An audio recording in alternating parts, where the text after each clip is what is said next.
Welcome to the Bobby Couto Show, where we dive into the fascinating world of human experiences and excellence. With special guests, real-life anecdotes, and thought-provoking discussions. Get ready to unlock and tap into your absolute potential with your host, manifestation coach, Bobby Couto.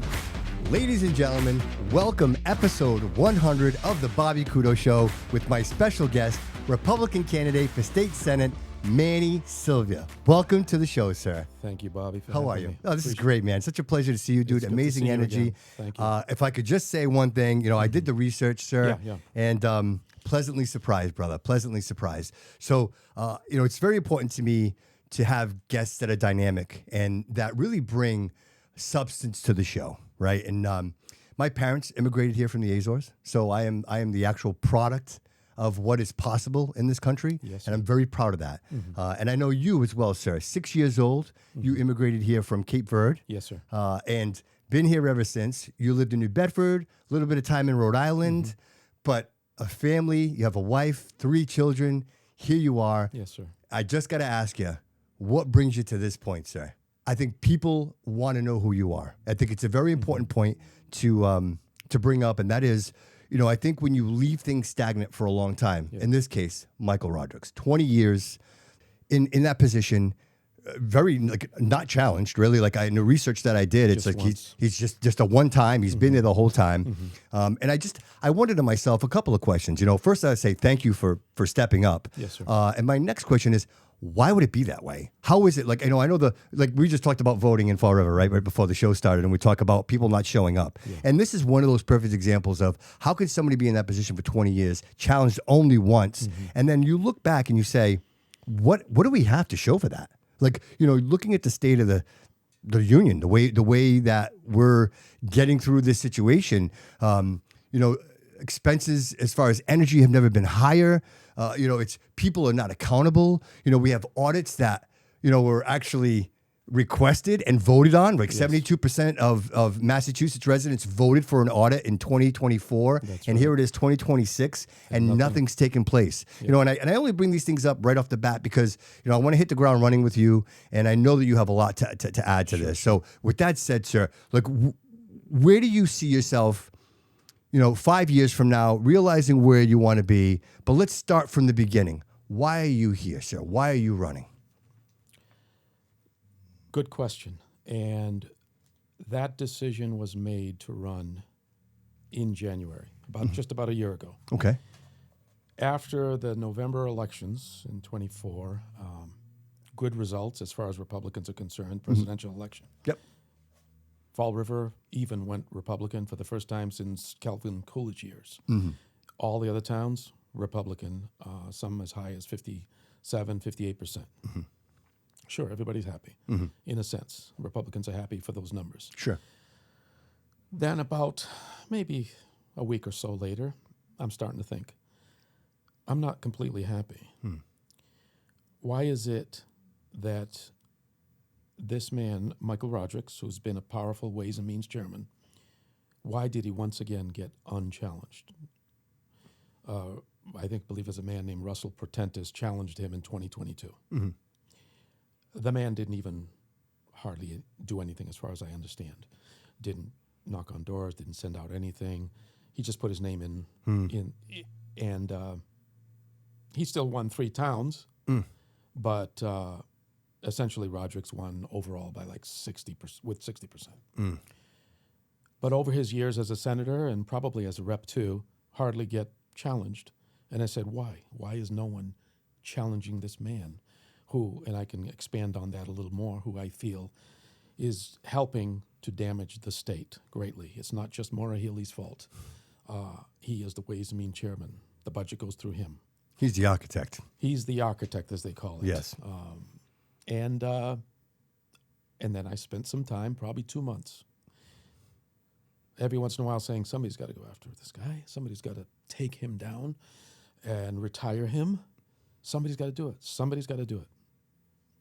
After a while, I said, wait a minute. Why you just keep saying somebody's got to do it? I've never backed down from a challenge. And I felt that at this stage in my life, I'm ready to challenge for something because I was seeing all the bad things that were happening, the high taxes, the the rising utility costs. We know the deal. We can talk about that a little Sure. later. All those Sure. individual items. The but immigrant housing, like we can get into oh that. my Yes. goodness, Yeah. everything. Yeah. I said, why has no one challenged him? Because in my view, he's basically the yes man for Maura Healey. I think I took about a month before I told my family that I was even thinking about it. Yeah. Finally, when I made a decision, then that's when I sat down with the kids and my wife and said, look, How old are your kids? my daughter is 38 years old. Wait a minute. She's going to be 37. She's going to kill me for getting her. No, that's all right. I do the same thing. And my sons are 23 and 19. Oh, so adults. These are They're all adults. Yeah, absolutely. They're adults. Yeah. The younger is in college. And my wife, we sat down, and I said, guys, you think I'm crazy. I've done crazy things before in my life. I've made unexpected decisions in my life many times, and not through very light thinking, serious consideration every time. You won't believe what I'm going to tell you. And I talked about it. And we said, oh, really? And we talked and talked and talked. And bottom line is they support me. They came to the conclusion, Manny, if that's what you really want to do, Dad, if you really feel that you are led to do this, we're going to support you. That's amazing. So that was the decision. That was early January, something like that. That's where the decision was made. Sure. Took me maybe a few more months planning, thinking, talking about it with some people. Talked with some very, very valued friends who knew the political scene and things like that. And then I ended up, I believe, officially registering in April and had my official kickoff event in May. So I've been officially in the Barrett's, race. right? It was Barrett's. It was at Barrett's. Yes. Okay. We had a great time there. Yep. One of my favorite places. Yeah, great place, good food. And that was it. And ever since May, of course, I've been doing things that need to be done. This month it's going to be the next level. It's the beginning of the second quarter of the Super Bowl. Right. If you want to use sports analogies. Sure. Now we're going to go to the next level. We're going to plan things to do that we haven't been doing. I think I've been doing the right things for 9 months, getting to know a lot of people in the Republican Party, speaking to every person I could possibly speak to. I mean, I've gotten up in a restaurant when we're about to leave. Like I remember that day we went to Sagres for my wife's birthday. We're having a lovely dinner. There's a couple sitting next to us. And they helped take a picture of us, of the group. And later, 5 minutes before we leave, I said, Monica, you know what I'm going to do, right? Oh, no, you're not. Yes, I am. Why not? And I stood up. We're like sort of, I stood up. I said, guys, thank you very much for taking a picture. Where you guys from? Bottom line is, a quick story is that I ended up chatting with them. The husband was independent. The wife was a diehard dyed-in-the-wool Republican. Oh. We had a great chat for 10 minutes while I'm standing there ready to leave. Yeah. And that's what I do. I talk to whoever I can. I say hi to somebody, and if they seem willing to say hi and chat, I'll do it. And I'll tell them, by the way, I'm running for state senator, and I usually ask them, how do you feel about Fall River? How is your situation with your family? Sure. Do you guys think you're getting ahead or falling behind? And that's my habit that I'm going to do for the next 9 months. Just talk to people, find out first how they're doing, and then introduce myself. Say, look, I care about you. I care that you're struggling. I don't care what party you're into. And so that's where I'm at with that, talking with people for the next 9 months as well as holding events and getting to know people that way. So that's what brought me here. Sure. I had this burning passion to yet start another stage in my life, which at 70 years old, a lot of people say, I'm done with it, man. I want to just chill out, relax, and have some fun, fix the garden up once in a while, go to the beach, hang out.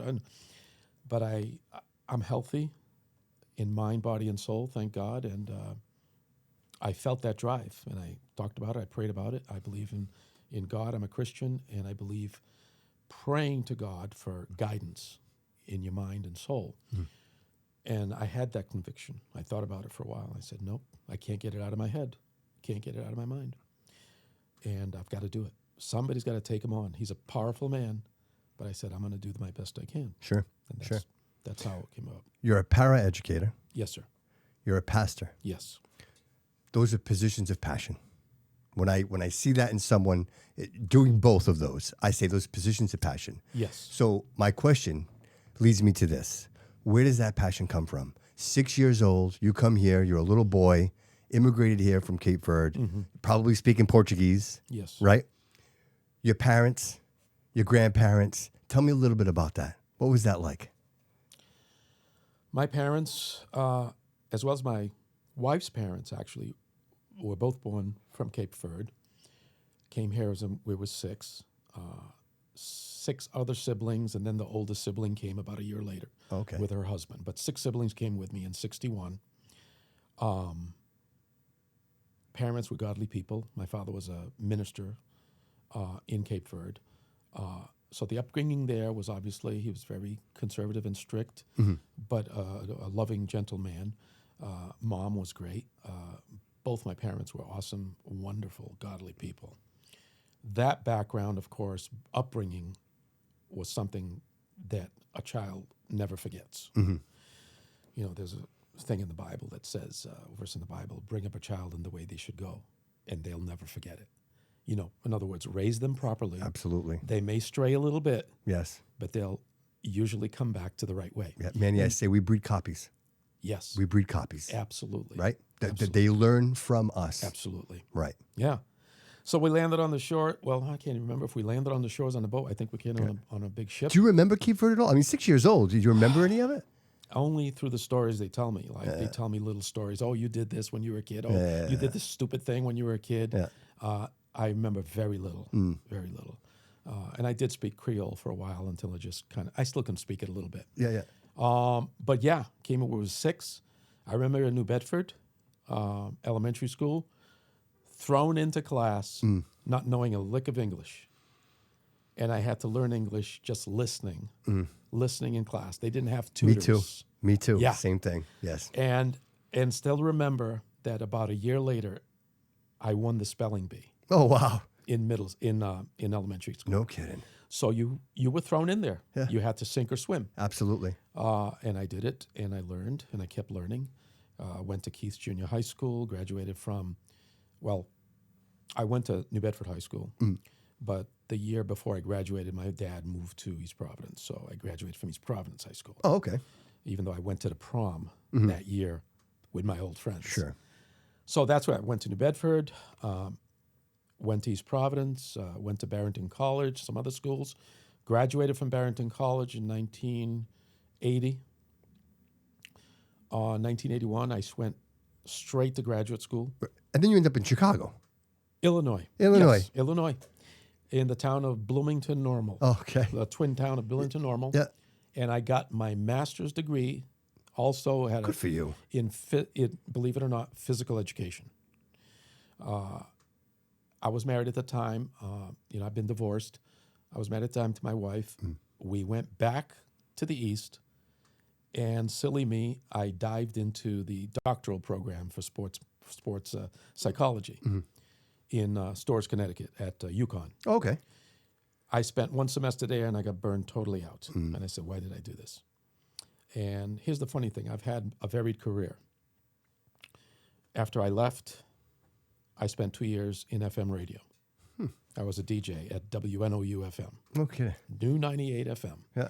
I don't even know if it still exists yet. So I spent some time there. Eventually went back to Rhode Island. Got a job as a phys ed teacher briefly at a school for autistic kids. Some of the most difficult but beautiful kids to work with in the country. I would say it must have been a challenge. It was a challenge. I learned a lot. It was great to see kids improving. What a blessing that was. I spent quite a few years there, about 11 years, and then moved on to, by the time I left there, I was actually working in IT. It was kind of an unusual thing how I progressed in my life.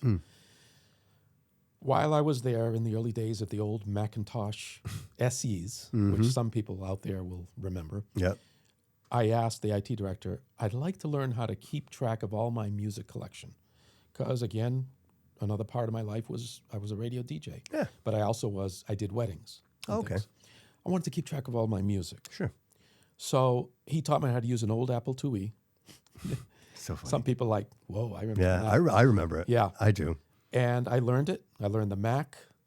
I remember the time when he brought me in one day and said, Manny, check out this new Apple. You won't believe this. It's got 16 megabytes of hard drive space. The good old days. The good old And days. I said, you're kidding me. You're lying. 16 megs of drive and 1 megabyte of RAM. Wow, that's incredible. Bottom line is, I learned so much about the computers. To his credit, when he needed an assistant in the IT department, he hired me over his brother-in-law who was working there. His brother-in-law wanted the job. wow. I said, I'm not going to get the job. But he knew my interest. He knew my skills at it, just having fun with it. That alone kicked off what was a 33-year career in IT. Wow. Just because I liked computers to keep track of my music and I enjoyed learning it. Right. And I've had You're at the ground level of Apple. Ground level of Apple. You see the progression of the Apple product all the way through. everything. And I learned the software that I used to develop databases. And that's one more funny thing, though. Yeah. I remember when the internet was just mostly for the military. And I still remember to this day that year when when I started working with him, I said, this internet thing it's just a fad. This ain't going to work. This is not going to be very popular with people. Yeah. And of course, much better than that. Right. But that's where my career changed. From the goal to be maybe a sports director, director of a recreation and programs in a town, something like that. Yep. Maybe teaching in a college. All of a sudden, I'm in IT, which I hated to do. When I was in grad school, another little story. I was in a statistics course when they used the old punch cards. Oh, yeah. Yep. I remember still to this day in the class one day I said, I hate this. I hate it. I hate it. I'm never going to get involved with computers. This is terrible. I'll never get into it. And here I am 33 years in 33 years later, right? until I retired. Go figure. So that's where I led my IT. Yeah. And I've always been in nonprofits. All my career was nonprofits. The only for-profit I ever worked was when I washed dishes in my first job at Howard Johnson's in East Providence. Other than that, my whole adult working career, nonprofits all the way. Wow. Never changed, never wanted to work with profits because, I don't know, I just never felt like it. I know you can get more money. I could have doubled my salary, but it was just an enjoyable thing. I took my IT career and I continued helping the clinicians that worked with the autistic kids. Yeah. I created databases that kept track of everything, that helped develop their programs, their reports and everything, all through 3 years, 3 different agencies. Wow. One after another. I was the IT manager, and I had a great, successful career. All because of love of music. Because of love of music, I Right. became an IT man for Wow. and I loved it. I enjoyed helping. I enjoyed the creativity of creating things to help kids get better, Right. to help the clinicians work faster and better. And, it's just been an enjoyable career. So Sure. in the year of COVID, that's when I basically retired. And then I think the following January, that's when I officially started collecting Social Security Oh, okay. in 2020. So you're no longer a paraeducator like that. But a paraeducator, I am. Okay. Later on, later on that year, I started substituting at Case High School and other schools. You just don't stop. Oh, Scott, yeah. Right. By the way, I just got back home and I hurried to get dressed. I didn't even take a shower. I did a middle school basketball game. Of course.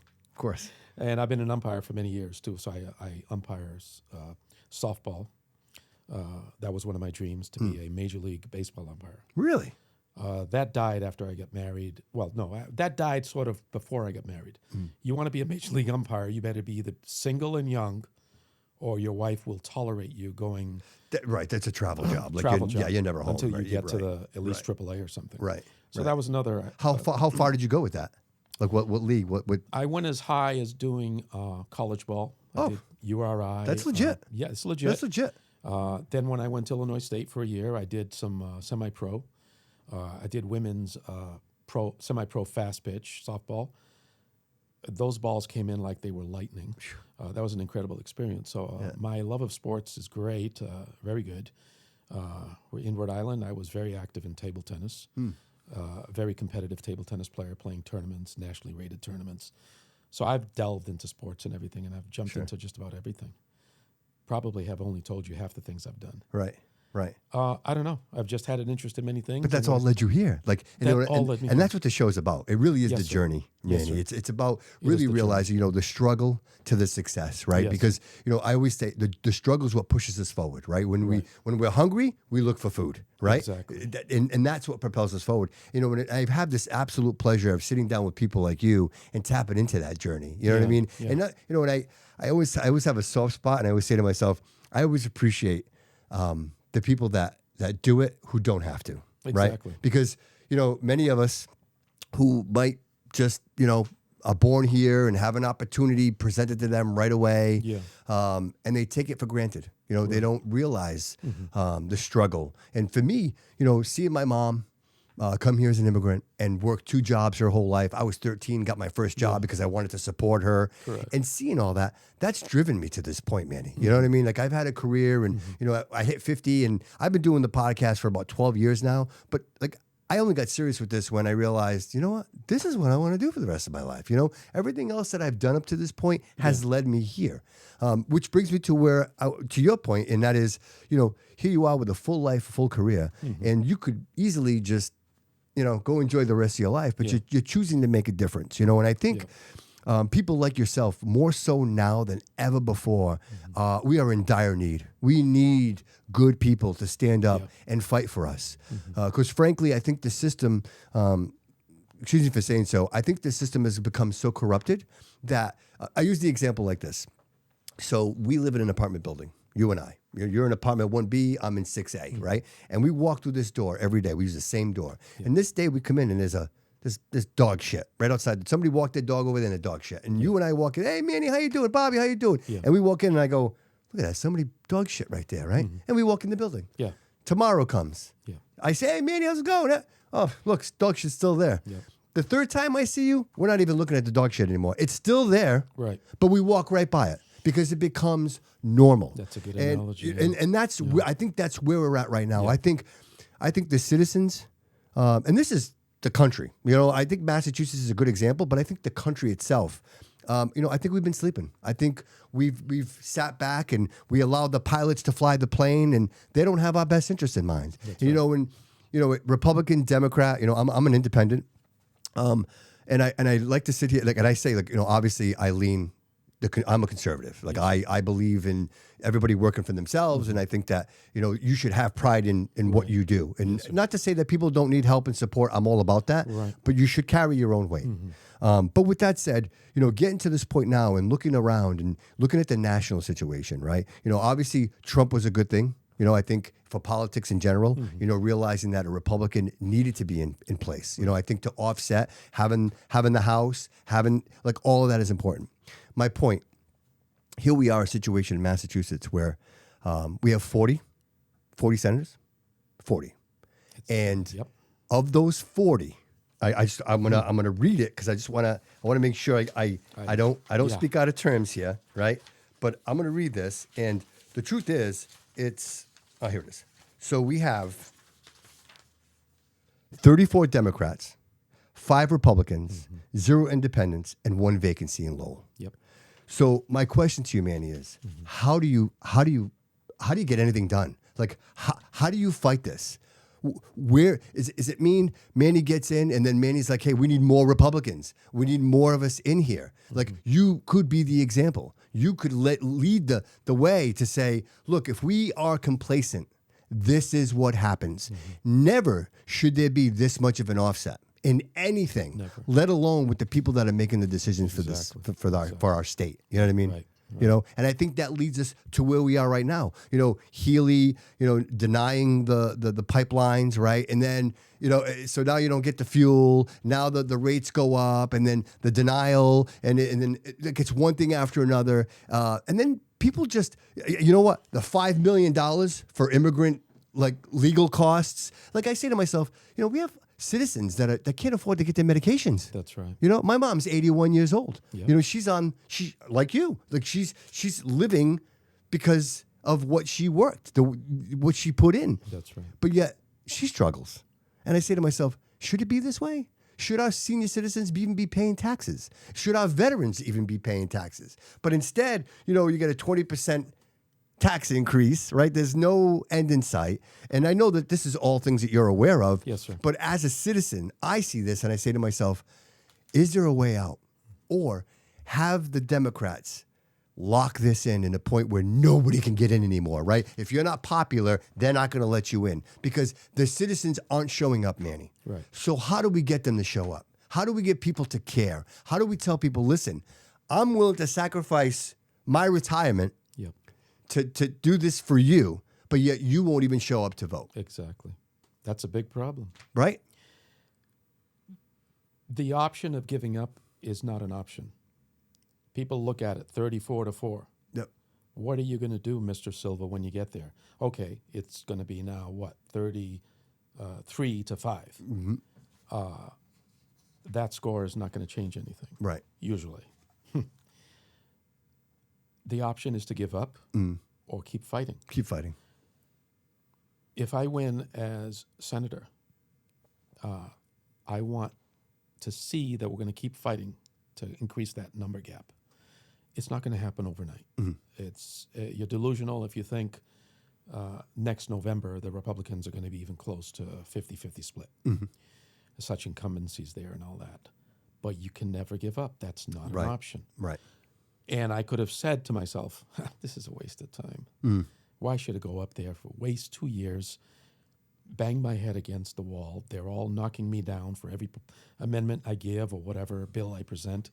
They don't even want to hear it. They're laughing at us. Why should I deal with it? Because you can't give up.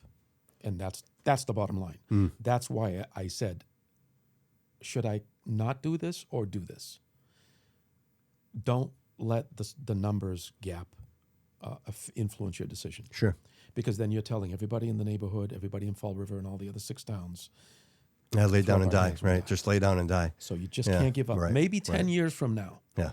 Maybe 8 years. I don't know. Right. Maybe there'll be a big wave in the next 2 elections. Sure. We're going to have almost a balance that you can at least fight them a little better. Right. But you can't give up. Right. And I don't want to sound doom and gloom, and that's not my point, but like you look at this guy, At you this look point, at it's doom and gloom. you look at Mike, Yeah. and like they got him set up. They've literally set this guy up. Yes. He's doing the budgets. Like so to me, he's doing the budgets. I mean, who's he doing the budgets for, right? Is it for the constituents, right? Because when I say this, it's Fall River, Freetown, Lakeville, Rochester, Somerset, Swansea, and Westport. Yes, sir. Like, how do you get Freetown to buy in, right? What?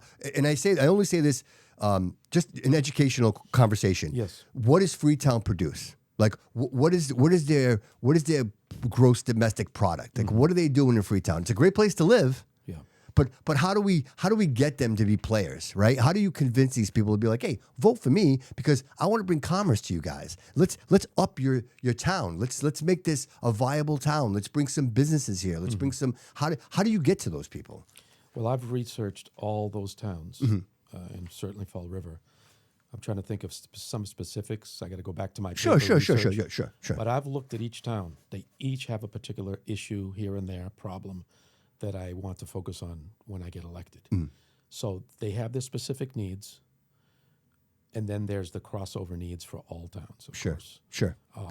Yeah, the big numbers. But I big think like Westport, right? Westport, they care about farming, Yes. right? That's their product, big right? farming So like somebody like yourself, you'd have to deal with Fall River, which is a city, right? A city that doesn't have any farming, and then you've got the rural, like you got the Lakevilles, the Freetowns, and then you got a Westport, which is farming. So this is very dynamic. There's a lot of variance here. You know what I mean?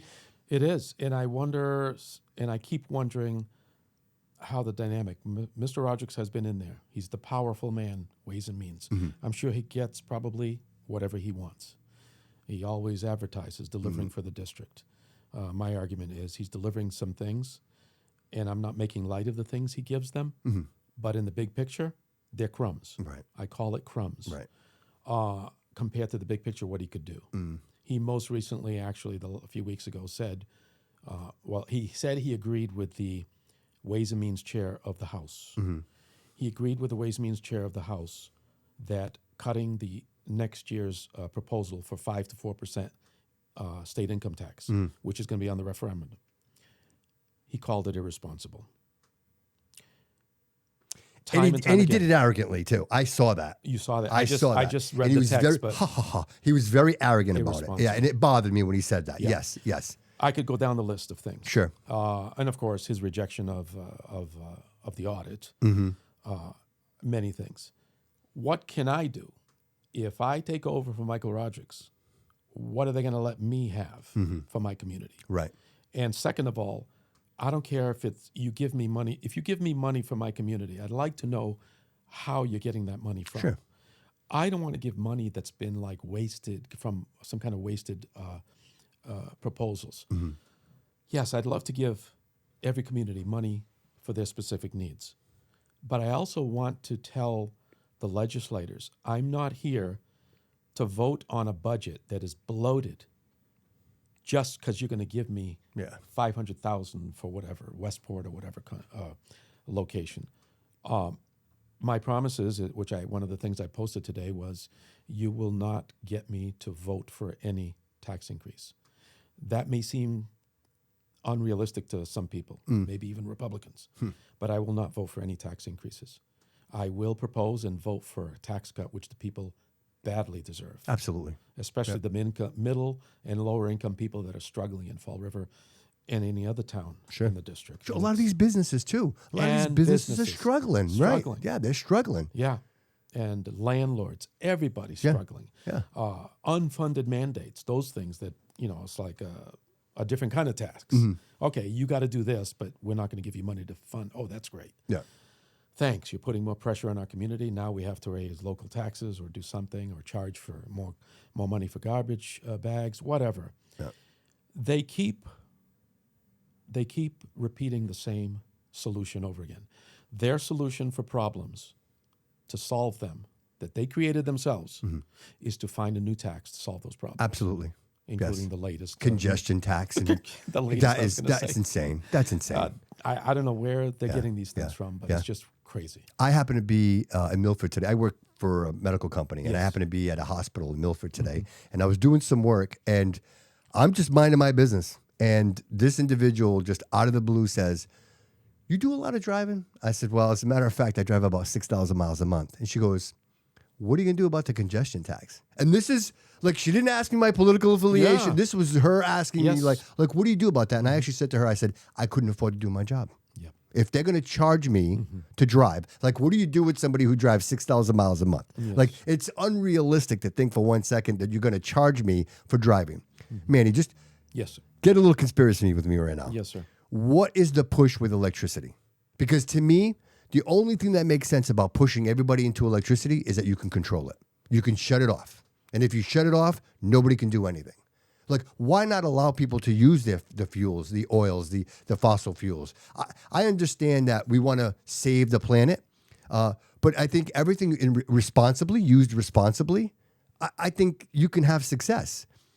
To implement these crazy ideas. So now we're all talking about the congestion tax. Meanwhile, right, they're given $3 billion in immigrant housing for illegal immigrants in the state. So we're all complaining about the drive tax. Yep. Meanwhile, they're over here doing all this. And I think this is the pattern, right? It's, we're going to do this, and then no, don't look over here, right? Because even Michelle Wu, same thing. Like, it's a constant. I'm in Boston often.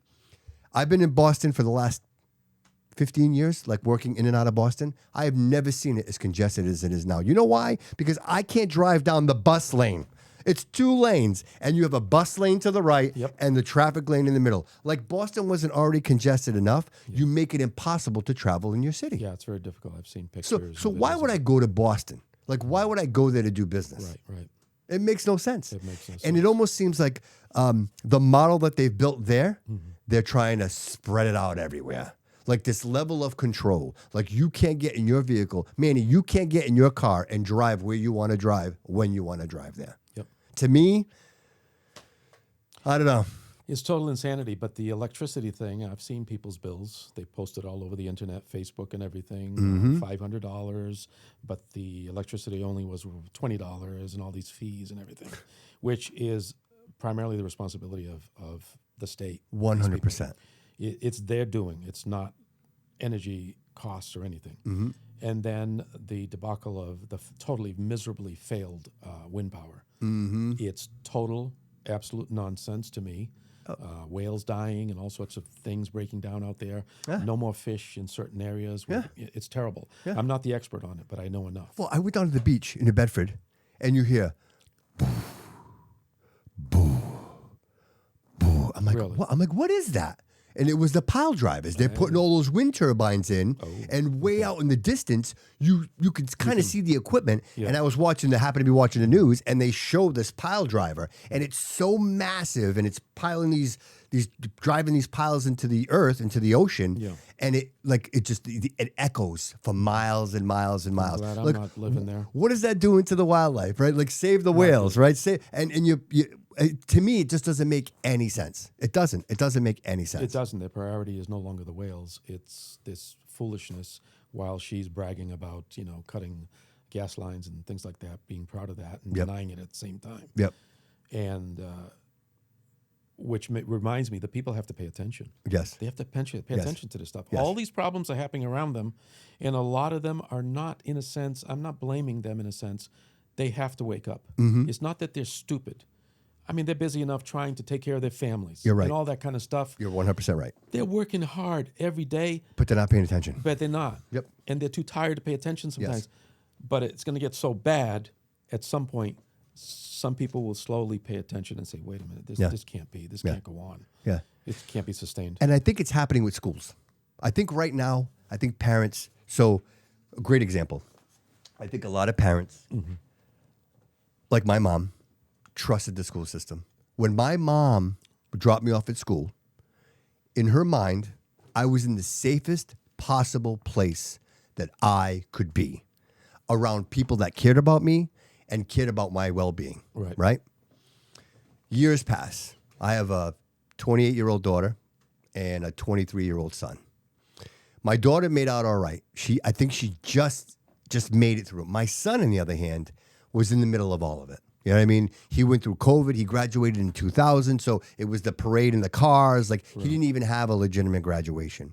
But with that said, I think the poison began, right? The gender idealisms and you shouldn't do this and you should feel this way and you can be anything you want and you can be a kitty cat and you can be and all of this happened. And I think it happened because parents still believed that their children were going to a safe place where the educators had their best interest in mind. Yes. But that's not the case. I think we ended up with educators. I'm not speaking for all educators, but a majority of educators that, I always say this, and forgive me for saying it, but liberals hire liberals.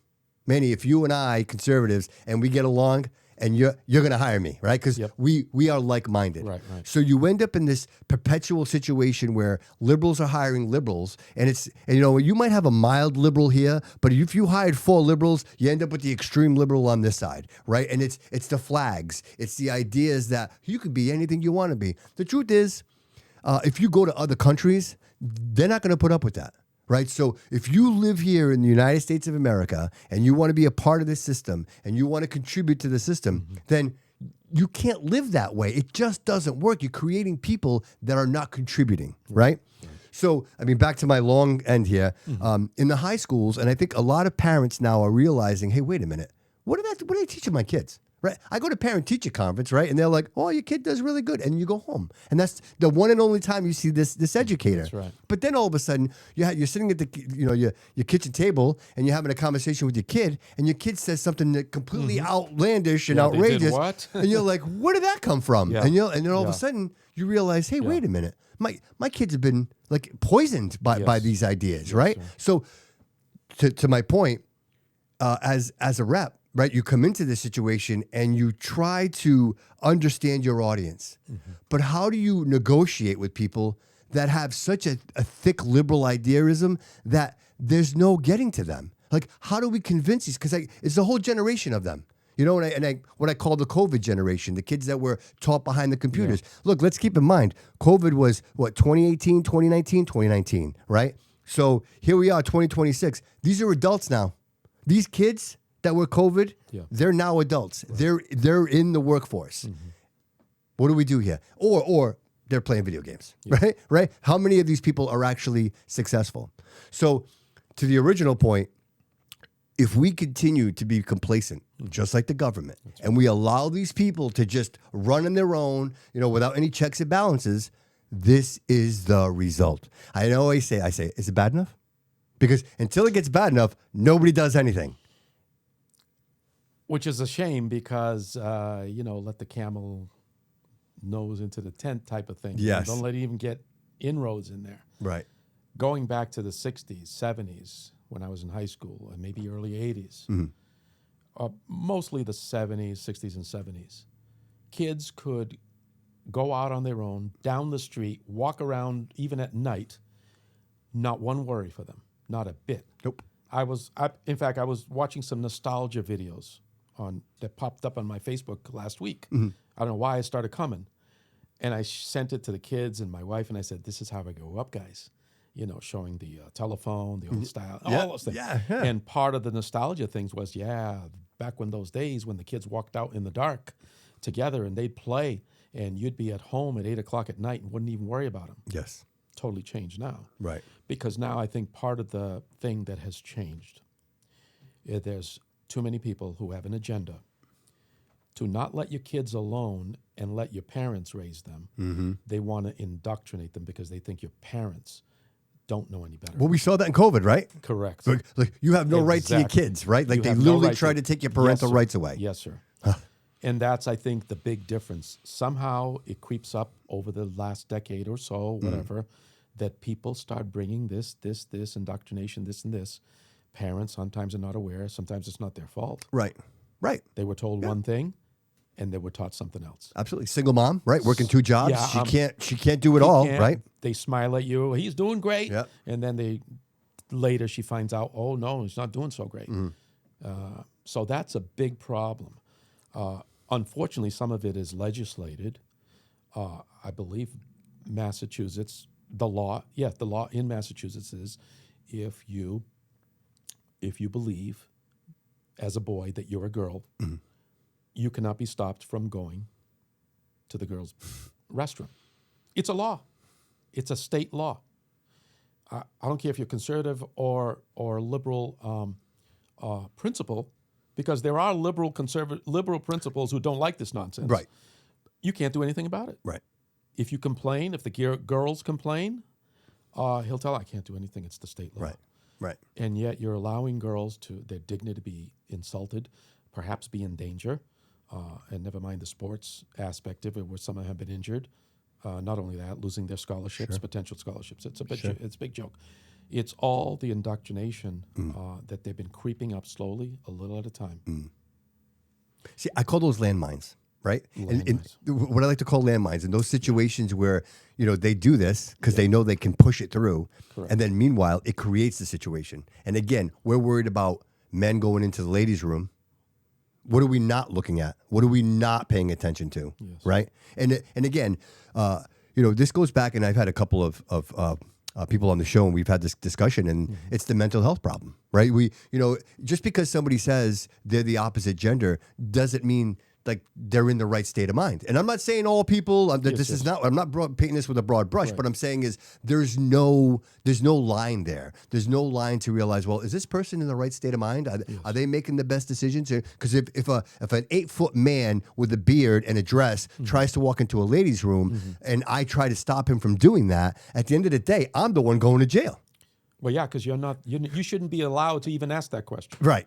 So you see, so there's the landmine. Yeah. So no matter what I do, Yeah. I'm just minding my business here, and the next thing you know, and I think that's the setup. I think that's the way it's designed to keep us occupied. And I'm not a conspiracy guy. I am not.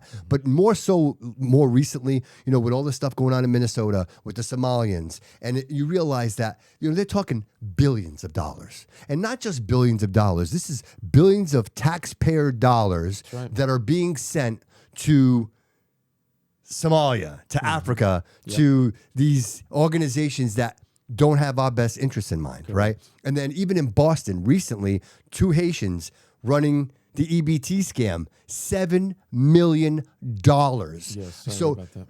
Manny, I'm a smart guy. And I'm not saying that because I consider myself a smart guy, an intelligent guy. Right. Do you know I've never even thought of that? Like, I'm saying to myself, how did I not figure that out? Like, I'm not a crook, but just even the idea to be like, hey, you know what? Hey, Manny, if you did this, this, and this, Yeah. do you know you could make $7 you million? got it made. Yeah. So my question is this. These are Haitian immigrants. Who told them that? Because they didn't figure out on their own. Correct. Right? So where do you get that kind of information? I know a lot of people. I know politicians, and never once has one of them gone, hey, Bobby, listen, I got this idea. I know the rules. I know the rules. And we can do this, and we can do this. Yeah. Never, ever, ever. So I say to myself, who told them how to do that? I don't know, but a lot of it, like Tim Walz, of course, in Minnesota. This guy is responsible for all the budget and all the money. Not according to him. Not according to him, but he is. Yep. How, and of course, many of us is thinking the same thing. How does someone allow this? What is the rationale behind it? And I just can't figure it out. And we may never figure it out, except that they just want to overlook things because they want to flood us with illegals. For what purpose, though? Yeah. And it's crazy. And allow them not only to flood illegally our communities, Yes. but to take advantage of taxpayer money Sure. from citizens. Yep. Honestly, I just don't know how to explain some of that. Sure. And then if you look at what happened in Minnesota, it was the tampons in the boys' rooms. like everything. It was all these crazy things coming out of Minnesota. So all of the citizens are all like, "Hey, what's going on here? Why is it tampons?" Meanwhile, the Somalians are running rampant, and all these fake daycare centers, these medical centers. They're like, "Oh, there's 32 medical offices here, and there's nobody there. Nobody there. There's literally nobody there." But again, I say to them, just like the Haitians, who told them how to do this? That's right. Because they didn't figure it out on their own, right? Yep. And there's enough Somalians here that are participating that nobody says anything. Like, they're all making so much money that everybody's like, don't say a word. You would think there'd be at least one Somalian to be like, hey, this isn't good. Like, we're stealing from everybody. Like, this is, but not one single one. Not one single one. Because you always say to myself, these conspiracies happen. I'm like, well, how is that possible? There's 10,000 people that work for the FBI. How could that possibly be? Yeah. But the truth is, it can be. And I think we actually convince ourselves that it can't. Like, oh, there's no possible way that could happen. And I say, Mike, and to the point, if that's happening in Minnesota and Michigan, like, where else is that happening? I don't know, but it's going to be hard to find the paper trail right on paper. Yes. I authorize you to do this and this and that. It's just smoke and mirrors, and they're trying to. But I think they'll be caught in the end. But it's going to be hard work. But even caught, where's the accountability? Like, when's the last time you've seen anybody be held accountable, right? That's the other thing. They're Right. caught, and all of a sudden, a year later, they're still walking around.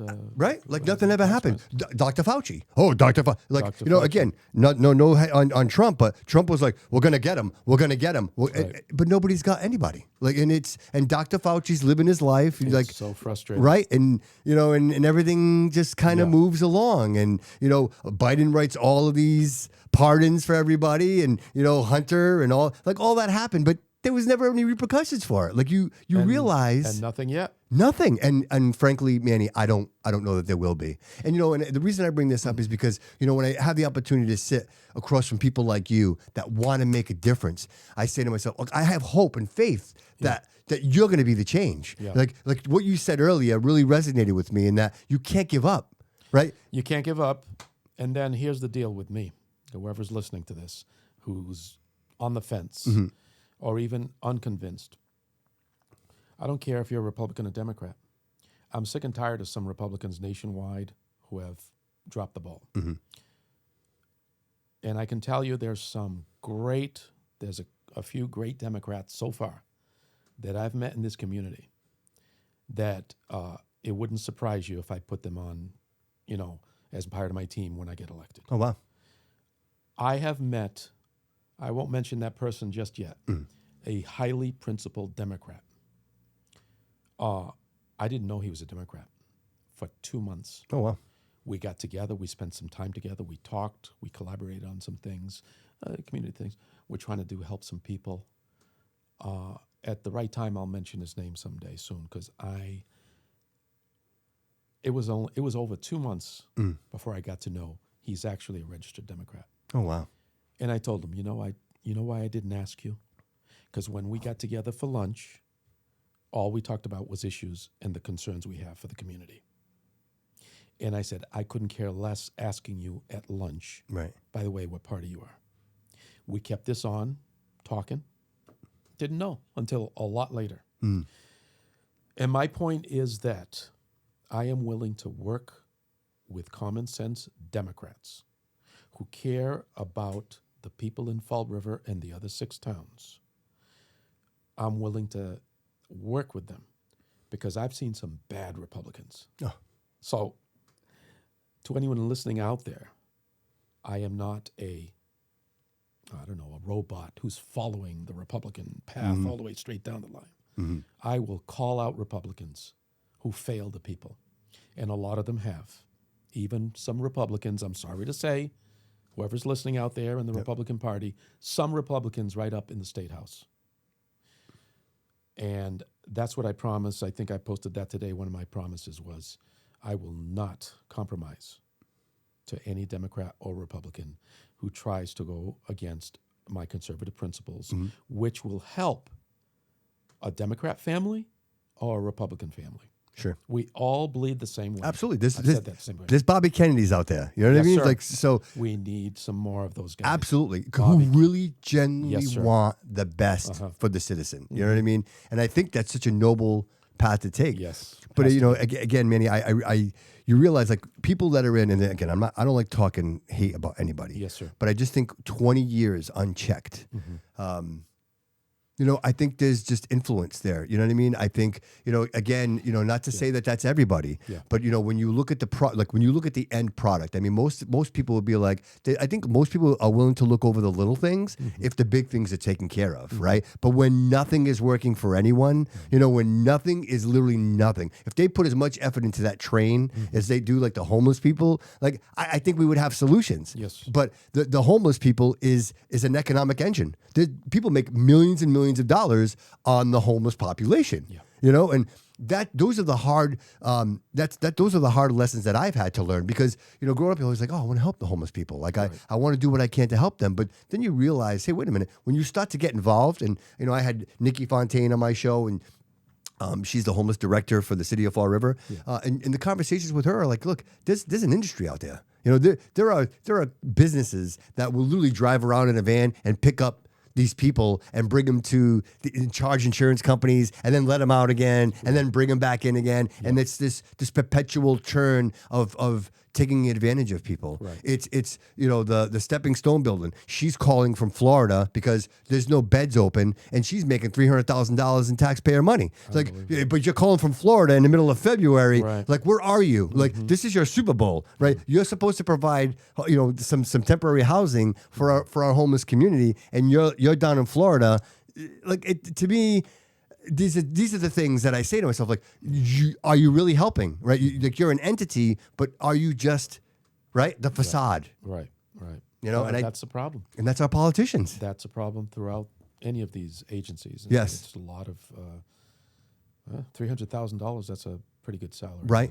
But, Right. What are we getting from all that? You know. Absolutely, and there's nothing back on that. Look, so you're paying this $300,000 and you're providing beds, yes, for the homeless, but there's no output. You know, it's just consumption, right? So you say to yourself, if that's the case, well, what else are you doing for us? You know what I mean? Like, is it like there aren't enough beds, but you have a whole other floor that you're not opening, but you didn't do it because you're not here? Like, if you were here where you belong, then you would know that you need to open up more beds, but you're not here. And then people are calling you, like the Fall River Reporter is going over there going, snap, hey, there's a whole room empty here, and it's literally 2 degrees outside. Yeah. You know, and again, I think that's what's happened. It's become a money train, right? There's so much money, and these people in power are controlling all that money. And that perpetuates the cynicism. 100%. 100%. And people get dejected again about yet another thing.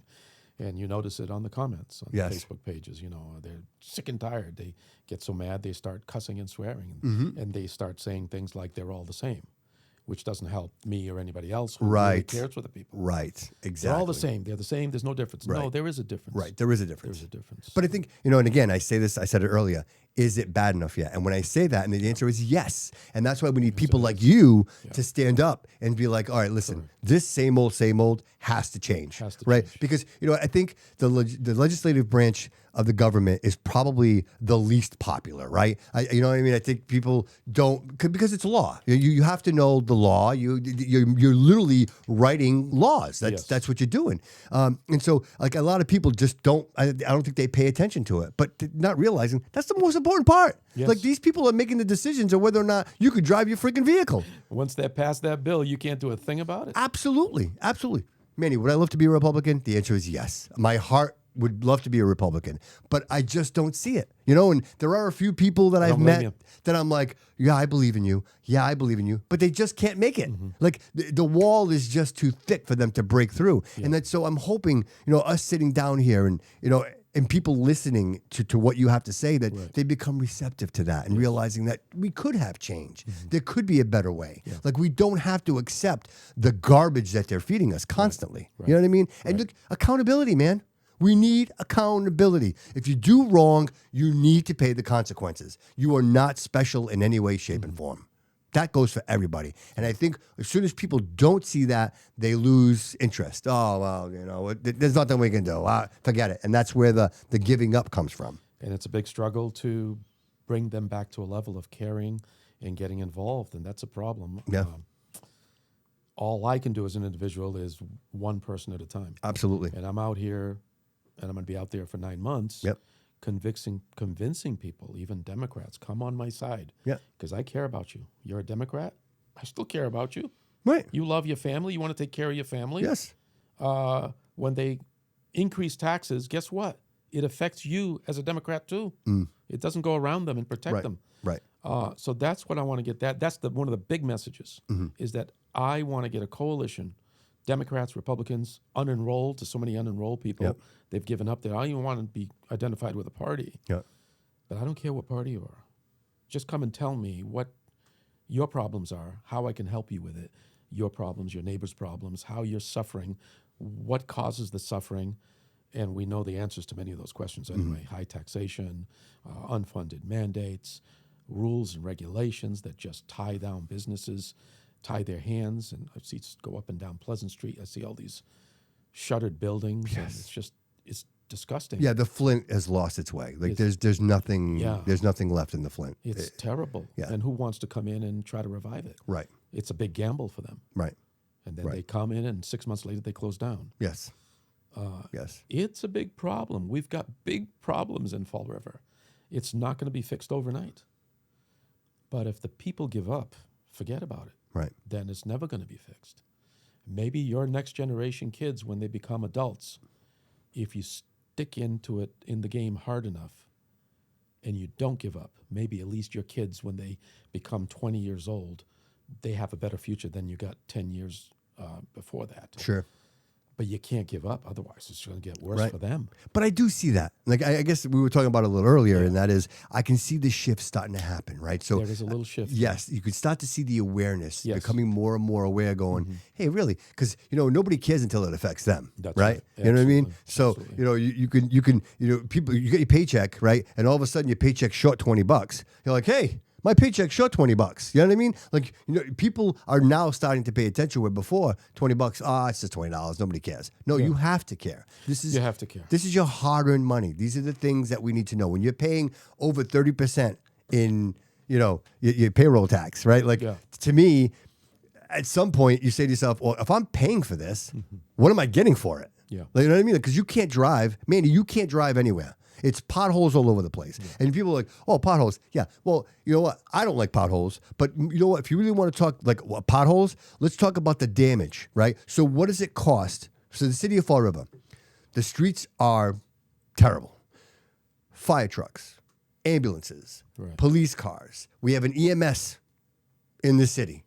They're driving throughout the city every day, all day, every day, hitting all these potholes. How many tires? How many rims? How many shocks? The damage. Like, I know it's people are like, oh, it's just no. That's not low-hanging fruit. That's a lot of money. Yep. That's a lot of money that we're actually paying out more than we should if we just fix the streets. And the other thing is, if I'm paying excise tax, where's the money? Who's in charge of that? Like, and why are my streets and why is my city, why is my infrastructure so bad? You know, you go back to Rome. Rome's success was the aqueducts, Yeah. right? Because no one else had it. So they built infrastructure. What did that do? Built the greatest empire that ever existed, right? So here we are in the 21st century, and we can't figure out that infrastructure is the most important thing. Right. You drive to Pleasant Street, Of course. to Flint Village Yeah. Plaza. Nobody wants to go over there. It's scary. It's literally scary. Never mind the effect on the average person who's trying to make ends meet. They hit a pothole. They get a flat tire. If I'm rich, no big deal. That's a big deal to them. That's a big Right. expense. Yes. Time. I'm going to work. I may lose my job because now I got Yep. a flat tire can kill someone's budget 100%. just like that. Absolutely. So all that is important, and you got to care about that. You made a point about caring about it. Even if you're comfortable, you just need to keep caring. Sure. We have had solar at our house for probably 20 years. Somehow it's working out great. We used to pay $400 a month during the summer for the swimming pool. Okay. We're grateful to have the house with a swimming pool. It's just a standard swimming pool. Yeah. But now with solar, we're paying $110 a month for years. And sometimes we don't pay anything for a few months because some people are not happy for some reason. What they got is not working well. Right. And then, of course, we got the electricity thing. If you're paying electricity bills, forget it. So we're grateful that we got the solar years ago and it's working fine. We never see any bills beyond 110, 120. I can't imagine someone making $30,000 a year with one income earner getting an $800 bill. Right. It kills them. Absolutely. Never mind the increase in rent Sure. and everything else. How about the senior citizen who can't turn the air conditioner on? Yeah. Right? Yeah, yeah. They're in their apartment. It's They either can't afford it. medication Yes. or turn the air conditioner on. Right. Right? Yeah. And if they don't turn it on, they're still going to get a big bill. I really, and that's what bothered me so much. We are blessed. We're fortunate. My wife and I both work, well, she's the primary full-timer now. A paraprofessional doesn't make much, but I'm thankful for that. Yeah. I get a part-time job payment as a pastor. We're doing pretty good compared to others. We're not rich. No. I have to watch that budget. I got my spreadsheet going out 10 years from now. Sure. But I said, man, it's not just about us. It's not just about me. It's about the people I end up talking to sometimes at Harry's breakfast place on Pleasant Street, and I chat with them. And it just kills me to see the suffering in this town and other towns, while she spends $4 billion on people who aren't even citizens. It just doesn't make sense. While the homeless are not being helped, the elderly paying those high taxes. Yes, they should have no taxes after a certain age, maybe 65, at least maybe after 70. You've worked your whole life. Come on, man. Yeah. Why not? Throw a bone. Those veterans, Yes. though, there should not be a veteran on the street who wants to get help. Not one. Sure, there's I one love or that you two said that are that. stubborn and don't want anything. Yeah. And maybe they need some mental help. Yep. But that's all you can do is try to help them. There should not be one veteran, and they should be honored for the rest of their lives with, I'd say, 10 times more than what they give. I appreciate you saying that. My brother, he's a veteran of the Air Force. My neighbor across the street, he was in Vietnam. He flew those helicopters, the rescue helicopters. Okay. He's in a nursing home now. Wow. He's a hero. In fact, I'll mention him. His name is Walter Wisniewski. He wrote a book called, Medevac. Great book. My point being that these people should be taken care of completely. Not half measures, completely. They deserve the full honors Absolutely. that they should have. They should have everything should be taken care of. Of course. And the VA, like revamp the VA. Revamp the VA totally. Yes. Yes. So those are the things that I care about. Blame it on my parents. They taught me how to care for people. They raised me right. And I'm sure a lot of us are raised right. You were raised right. Thank you. To care about people. I know that. I can tell. I mean, I don't read people's minds, but I can tell people who love their families and who care about the community. And obviously what you do, you care about the community. So, and it's just painful to me to see people suffering in Fall River and other towns like this. And these people up in Beacon Hill, 100,000, 150,000 a year, I'm almost embarrassed to think that I'm going to get close to that. And whoever's listening out there, it's not the money. It's not the money for me, because I value my time with my family. Absolutely. I'm hoping that next year I'll have my first grandchild. Oh, congratulations. And that might that might even affect whether I would continue as a senator after the first term. Yeah. Because you got to think about your family, Sure, your of life. Of course. After 70 years old. Yep. And I just, but for now, this is what I'm called to do: to run to be a senator, to help the people in Fall River, whether they're any kind of party or not. That's not what matters. They're human beings who are trying to live the American dream, raise their families right, and make ends meet so they can have some modicum of Just a chance. satisfaction. Yeah, and a just chance. give me a chance. Give Just- me an opportunity. Yeah, give me a chance. You know what I mean? If the rules are stacked against me, I don't have a chance. Just give me a chance. You know, I go back to the capital gains conversation. Yeah. Like, capital gains is such a shame. You know, I think we'd have a bazillion millionaires out there if you just didn't take so much from people and give them an opportunity to invest. Right? Let me invest in property. Let me, because you were in real estate, right? You did some real estate, right? No, No. Never did real estate. Maybe I should. Yeah, I don't right. know. Maybe, It's right. another endeavor. Right. I mean, it's like everybody's done real estate. Yes. But I say to myself, like, why not give people an opportunity? Give them a chance, right? You keep taking and taking and taking. The death tax, everything is a tax. We're going to take and the tax, on the excise tax. Everything, every solution, these people up in Beacon Hill, for the most part, some, not all, most, not all, they're taking advantage of us, and they're laughing their way to the bank with their high salaries. In fact, I did the math, and I said, wow, you know, it's not, you're not a millionaire when you become a senator or a rep. And I'm not trying to impress anyone, but my dad gave me that example. Don't be extravagant. Give away what you can give away to help others. And I swear to you, Bobby, I'm going to take some of that income and give it away. I love to hear that. I'm not trying to win votes with that. That's just my mentality. Yep. I would feel guilty because, I mean, when I retired from IT, my highest salary was, my last year, I was getting $73,000 a year. Okay, not bad. Yeah. I mean, it's a nonprofit. It's a nonprofit. Yeah, I worked 40 years to get to that point. Yeah, I would have got right now. I could start a for-profit for $100,000 a year as an IT person. So I had to work like 33 years to get to that point when I retired. And my point being, I'd be happy with the equivalent of that, maybe a little bit more. Sure, take care of my kids, to pay off school bills. Yeah. But frankly, I think, man, it's obscene. Because I think only a few years ago was $70,000 base salary.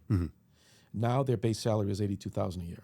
They can vote, so they can. Probably next year, 2 years from now, it'll be $100,000. I don't know. Sure. This is wrong too. Right. This is wrong. While the people, I wish I could give myself a raise. yeah, I wish too. You know what I mean? Every 2 years, I'd Right? love to give Well, why myself not? a raise. Why not? So that's wrong too. I think it's ridiculous. So I'd like to talk about Yes. your campaign in a second, but I just Sure, want to sure. bring something up real quick, and I want to get your opinion on it. So the carbon vote is coming up, right? That was supposed to come up, the carbon vote.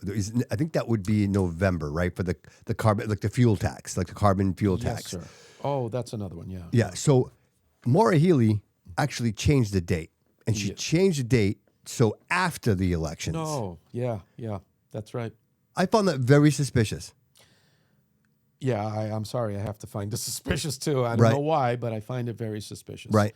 Don't they have any confidence in their plans? There it is right there. Don't you believe in what Don't you're you doing? believe? So if you believed in that, like Yeah. that should get you votes. Yeah. If right? you want to help the people now, help them now. No, but instead, But instead, we're going to postpone helping the people until after the elections for some reason. and those are the things that I see, and I'm like, Yeah. you know what? That is just shady. There is no other way around other it. way. Call a spade a spade. Yep. That is shady. Yeah. And you're doing it for that reason. We can see why you're doing that. And her nonchalant very like that arrogant personality. It makes me crazy. Yeah. It makes me crazy. You know, the fact that she, you know, her ex-girlfriend is now the like all of these things, like she's hired. Like to me, I say like this is like thuggery. This is like the mafia. She's doing whatever she wants to do with no repercussions whatsoever. And the truth is, like everybody's behind her, going, "Hey, we got you back. It's okay. You can do whatever you want, and it's okay. Just let us do what we want to do, right? Let us give ourselves raises, right? To me, that is the dysfunction, Manny, that I'm hoping that you can dismantle, because nobody's questioning. There's no checks and balances, right? And if there isn't enough power to push it forward. At the very least, I'm going to yell at the top of my lungs on Beacon Hill day one. Stop this nonsense, and let's help the people, not yourself. Yeah. Because to me, I see too much helping themselves. And I can't keep up. I take notes every week. I can't keep up with the latest foolishness that they come up with. Yeah. And he's got enough, Mr. Roderick's, that I can run on. The question is, will he continue? Right. I mean, I didn't think he would even make a comment about this 5 to 4% cut. Usually, he a lot of times he stays silent. But he said it's irresponsible. Why are you handing me all these campaign themes on a silver platter? Right. Because I can tell you, a Democrat or a Republican in Fall River won't like that, to hear that cutting their taxes by 1%. He'll probably say, "Oh, that's not much." Well, you tell that to the people struggling with minimum wage, Absolutely. trying to pay their bills. With nothing to show for I'll it. take something for it. Yeah. I'll take 1%. Right. Maybe next year you cut it another 1%. Absolutely. And how about this? Maybe next year you cut some more taxes here and there and stop this wasteful spending. And maybe next year you'll take, instead of another $1 billion to help people who came here illegally. And I remind everyone out there, I'm a legal immigrant. We waited years to come in the right way. And I'm a Cape Verdean, but I'm a legal Cape Verdean. And if any illegal Cape Verdeans are thinking that I'm going to favor them when I get into office, no. I don't play favorites for anyone. I love Cape Verdeans. They're great people. But I know I've been criticized by a couple of Cape Verdeans, and that's why I'm bringing it up. And I would tell them, so you expect me to be against illegal immigration but give you favors because I'm Cape Verdean? No. Right. And I told them, you don't know how many Cape Verdeans support me for the very reason that I'm against illegal immigration. So I'm going to have a lot of Cape Verdeans. Well, it would undermine what your parents did. Like say, what my parents did, which was come here. You know, it was the Kennedy push, right? It was the immigration. It was part of that. Right. My mom came over as part of that push to work and build an amazing life. Yes. I mean, Manny, I am here, brother. We are on my show. And the reason we are is because she came here. Yes, sir. She did it the right way. Right. She got her citizenship. She's an American citizen. And I am her son, born, raised as an American Portuguese citizen. Proud of it. Super proud of it. I have a wonderful background with my family, especially from Cape Verde. So much culture. It's culture. Yes. I went back in July Oh, okay. for the first time in 64 years. Oh, wow. My wife, first time in 54 years. She was born there too. We took the kids, all of them, the boys and my daughter, had a great time. That's amazing. Went to my island of Brava, which is a tough place to live because the boats only go there every 4 days. Oh, okay. You can't fly there. 3 weeks later or so, they had the big rains that destroyed a lot of houses in the island of Fogo and the island of, I believe, St. Vincent. Terrible tragedy. People lost their houses, mud flying into the homes, destroying. I do remember that. Yeah, I do remember that. And now my island of Brava is suffering greatly. Lack of water, lack of supplies coming in properly. The It's a terrible basic needs, shame. right? The basic needs, right? And right. I know I've already got plans to help the Cape Verdeans here who are connected to their families back in Cape Verde. Sure. And I'll help anybody. If you're from Portugal, if you're from Kenya, whatever, and you're a citizen here, one of the plans I have, and I'll quickly tell you, is to help Cape Verdeans here be able to send money back to their home a lot easier. Cut the red tape, lower the fees. I mean, you send money to Cape Verde, they'll send money to Cape Verde. they take a chunk of it Yeah. just to transfer money to Cape Verde, things like that. Right. So I'm going to help. Especially in this digital age where you just It's terrible, yeah. you push a button, really. So that's my goal, to help them as Yeah. well as any other. I don't care what ethnicity you are. I'm just making an example Sure. because I'm Cape Verdean. Yep. But I'm a proud citizen of this country who has a proud history of being a Cape Verdean. I'm sure you know the culture there. It's just beautiful. Oh, The yeah, peop- absolutely. The people are great. food, the friendly culture, the people. music, I yes. can't wait till I get back. I'm hoping I'm going in June again, so it's going to be great. But anyway, I'm going to do my best for the people. I don't care where you're from, who you are. Right. But and again, I don't want to. Yeah. But it's something special. Yeah, sure. Right. And I know you know what. Yes, like sir. I feel it, and I know you feel it, and it's being proud. Like I am so proud to be an American, but to be from immigrants. Absolutely. Because that's the rule. That's what this country was founded on, Yes. right? Like, come here, bring me a week, Yes. and you guys can build something here, Yes. right? My mom, she had no education. She had, I think, a 3rd grade education. So she came here, she became a seamstress, and my mom was never out of work. So was my mother. Right? There you go. Like, she did pockets, she did Yes, sir. overlock. Yeah. I remember going to visit her, and she was here, the city, like her whole life. Right. And she raised 2 boys. And we owned some property. Like, we do okay. Yeah. And she did that on her own. I say to myself, Manny, I can't imagine leaving everything I know to go to another country Exactly. where there's no one or anything that I know and starting a whole new life. Yeah. Like, and I don't think people understand that. People, immigrant, but you don't realize you're leaving everything that is safe. That's right. Everything, the people that are safe, your closest family, and you're going somewhere new, not knowing anything. That's right. Right? Like, what a huge leap of faith. It's a challenge, yeah. And the fact that she did that, my mom's a hero, and so are your parents. And the fact that she did that, and they did that, and they came here, and not only did they do that, but they were successful. My mom was a contributing member of society They from had the the work moment ethic. she put her foot on They this have a land. great work ethic, yeah. That's the key. And she never took That's the anything from anyone. No unemployment, nothing. She has always worked. Yeah. When he came to East Providence, or maybe it was back in New Bedford, I know he was making, as a pastor, $30 a week. He went to work for Aerovox. Ever hear of them? That's gone now. Yeah. Aerovox used to be big in New Bedford. Big.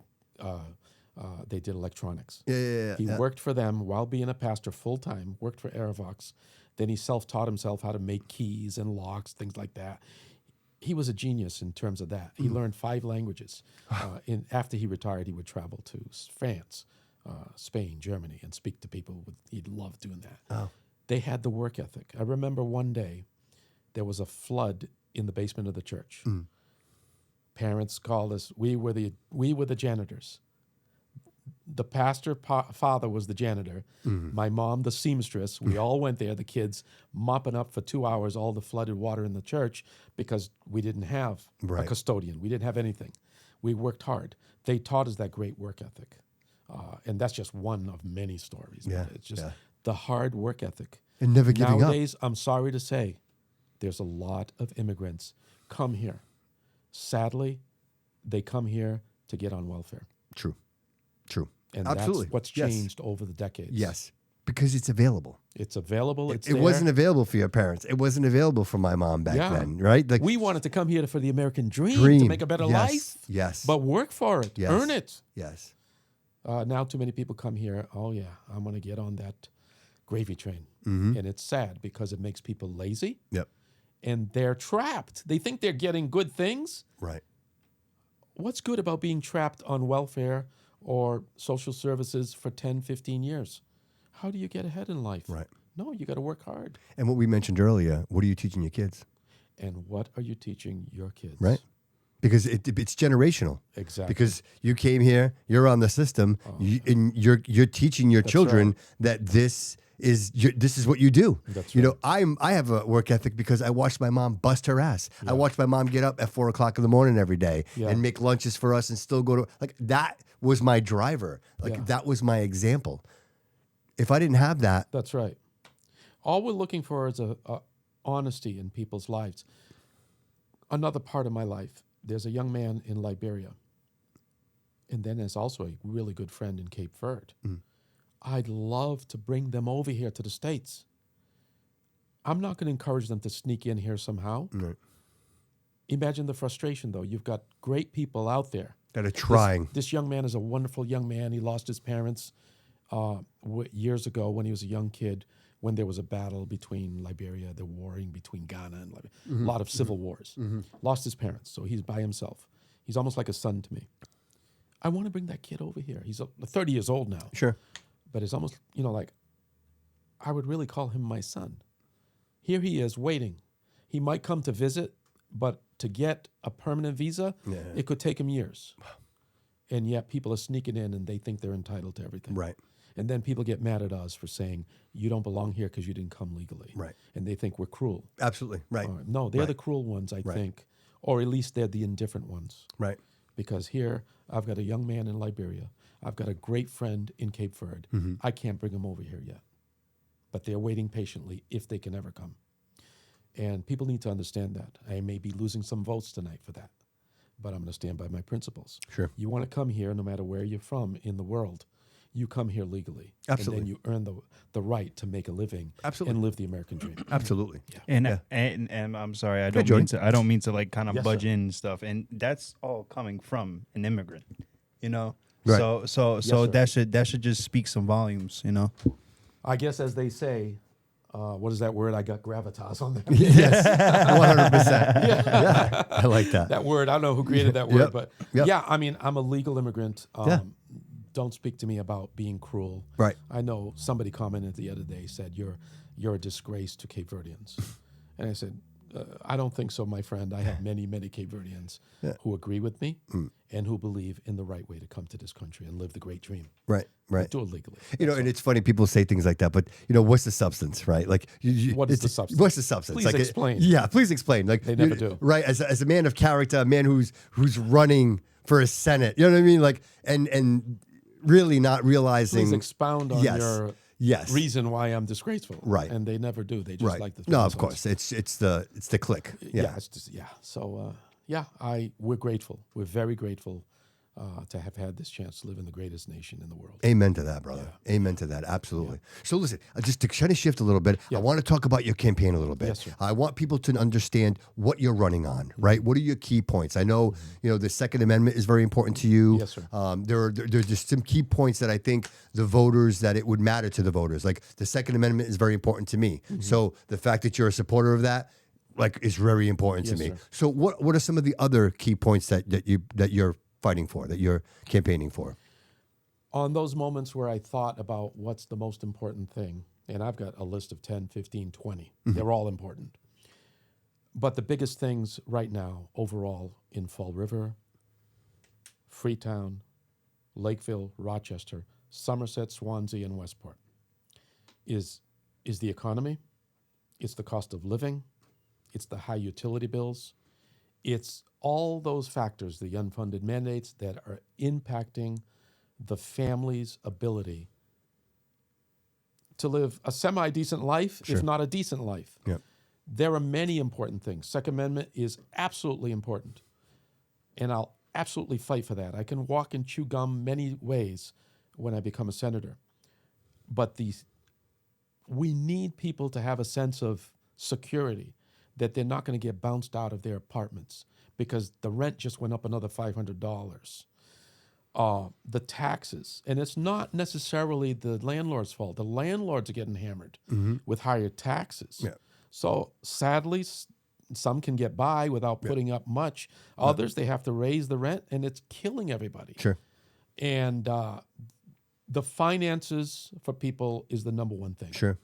If you can't get by to pay your bills, to keep your family under a roof, to get the kids 3 square meals a day, the Second Amendment, they're not thinking about that. Right. Or other issues, Right. which are extremely important too. Sure.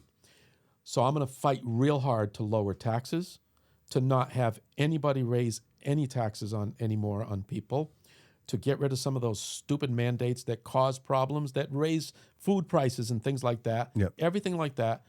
That's definitely my number one focus. That's the biggest impact, if I can do any impact there as a new senator, is to help people who are struggling in Fall River and the other towns to make ends meet. Number one. And then there's that whole list of other things. Sure. There's the social issues. I have big concerns about what Mr. Gender Rogers ideology. stands by. Absolutely. He promotes all that. He supports, and I think he was Well, named those are as- the landmines. So there are landmines. Yeah. He's okay. He's out in either through his comments or through supportive bills. He's okay with boys playing in girls' sports, therefore resulting in boys possibly hurting a girl, boys taking away girls' opportunities, boys becoming most valuable players 2 years in a row in lacrosse, Somerset, and also he's also for. He helped, I believe, promote the bill, but he's for it. Whether he promoted it, whether he signed off on it as a sponsor, he is for allowing boys who think they're girls to go into bathrooms. He's for it. Unless he does an about face, he is for it. And I think that is totally not only stupid, but it's more than that. It's immoral. right. It's the lack of protecting girls' dignity in the bathrooms to the point where you're telling a young girl, deal with it. Deal with it. You're the one that's got a problem if you can't deal with that boy that thinks he's a girl coming in here. Something's wrong with this picture. Sure. And something's wrong with Michael Rodrigues and any other politician who allows that stuff, who promotes that stuff and is okay with it, and never mind. Oh, he is also in favor. I think he's a sponsor of another bill, and I'm trying to think of the exact title. It's a bill that basically, I forget the title exactly, but it supposedly will allow the regulation of school and library materials in schools and in public libraries for kids to put in place measures that will allow people to get the chance to challenge a book or this and that and remove it. It's a total scam by Mr. Rodrigues and the supporters of this bill. This bill will pave the way for allowing pornographic material. You see what's happening in Plymouth. I went down to Plymouth about a month or so ago, listening to what was going on there. They're promoting pornography to middle schoolers and kids, as young as, 10 years old at least. Why would, not to take you off track, but Yes, why go would they do that? Like, and I'm asking, like, why would they want that? Because the reasonable adult says no. I'm still trying to answer that question, my friend. I'm still trying to answer that question. Why would they do that? They had the council meeting. I saw the video of that. And here's a parent, actually a husband and wife parents from Plymouth, testifying with pornographic examples.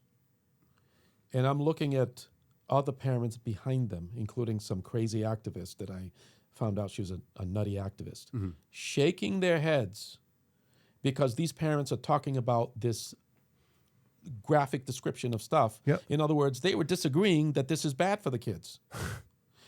These parents that were on that side of the thing, like they were mad, they were smirking. And I'm saying, and I, you just said, why? Why? I don't know. Why? And their excuse is generally we want to give kids the information they need in order to make the right choices. Why don't you just leave that to the parents and you teach them how to do their math so they don't fail, how to do their English and reading, writing. How to write a check. How to write a check. Right? How to invest. budget. How to invest in the stock market. How about right? those ideas? Yes. Instead of trying to take over for the parents and indoctrinating the kids with stuff that the parents don't want them to do. Right. And yet they think it's righteous for them to not only teach the kids, but also deceive them. You'll have a ruling that says, no, you got to have the kids opt out. And then you get things happening like those kids were taught it anyway. They ignored it. There's many of these school systems which will ignore a ruling until it's done multiple times. And they'll just ignore it, and they won't tell the parents, oh, this is coming up. Do you want your kid in it or not? They just teach the kid. And it's so uncomfortable because I've seen a couple of those videos like the city council meetings, and then the parent gets up there and he's like, I'm going to read a book that I pulled out of the library. Yes. Right? And then he starts to read the book. And immediately you look, and everybody's uncomfortable. People will look like even the council. They're all looking down. Nobody's like straight because they realize how horrible that is. Right? You're literally poisoning these children. Or if they're silly enough, they'll say, "Stop! We can't have that here." Oh, really? My favorite one was the guy that actually started undressing. He got up there and he Yes. started taking his clothes off. Yes, sir. And they're like, "What are you doing?" What are you doing? Well, I mean, if I can go into the ladies' locker room and Yeah. take my clothes off, then what's the difference? Why can't I just take my clothes off here? What's the problem? What's the What's the difference? Right? What's the difference? And they never have an answer. They never. They never have an answer. But what gets me is these are parties of what, maybe 8 to 10 people, and somehow they all agree. Somehow they all allow this to happen. Right. And I wonder, how far does the corruption go? Right? Because, Manny, I'll tell you this. If I know certain things about you, I can get you to do certain things. And I wonder if a lot of these situations is exactly that. It's when people have information I wouldn't be surprised. that is detrimental. Yes, sir. And, once you take that first one, It's going to affect the bottom line. you take that first one, brother, and then done. after that, you're done They got because, you. hey, that's it. They got you. I got you. They got you. Hook, line, and sinker. Right? And so, again, and this is not me calling anybody out, but I think 20 years in a position as this, to me, given what I see, right? I'm basing on, okay, you've been here for 20 years, and this is what I see. Yes. This is the result of that. I say to myself, are these the actions of a man who has made all these decisions on his own, or are these influenced? Right? Is somebody telling him, hey, this needs to go? Hey, why are you the architect? Right? Well, how about this? Maybe if we get the audit finally done, we can find out some answers. Right? Right? That could that could shed the light on a lot of reasons why this was passed or this was proposed. Yes. Because you can see the paper trail. Oh, this went to this and that. Yep. Oh, okay. Now we can see. Yep. That's why they're fighting it. I truly believe there's complete corruption. And I'm saying this, there's corrupted Democrats and Republicans alike who have allowed this to happen. Absolutely. Not every Yeah. Republican This is a clean joint. up Yeah, there. this is a joint venture. This is a joint venture. Quick question: Why do you think Jonathan Kraft, I know the prime. I say to myself, well, wow, like, is anybody that's going to beat Wu? Like, he's the guy. But somehow, I don't know. He's got plenty of millions. He could have ran that race without breaking the bank. but he got destroyed in the primary. Yes. So much so that he's like, I'm not even gonna. Fine. I'm gonna end this right now. Yeah. So to me, I said, well, that was very telling to me. Yeah. That someone like him Yeah. with unlimited means. Yes. Right. The guy's got. Oh, yeah. What like there's no. There's no fundraising needed. Yeah. There's no bottom to that fund.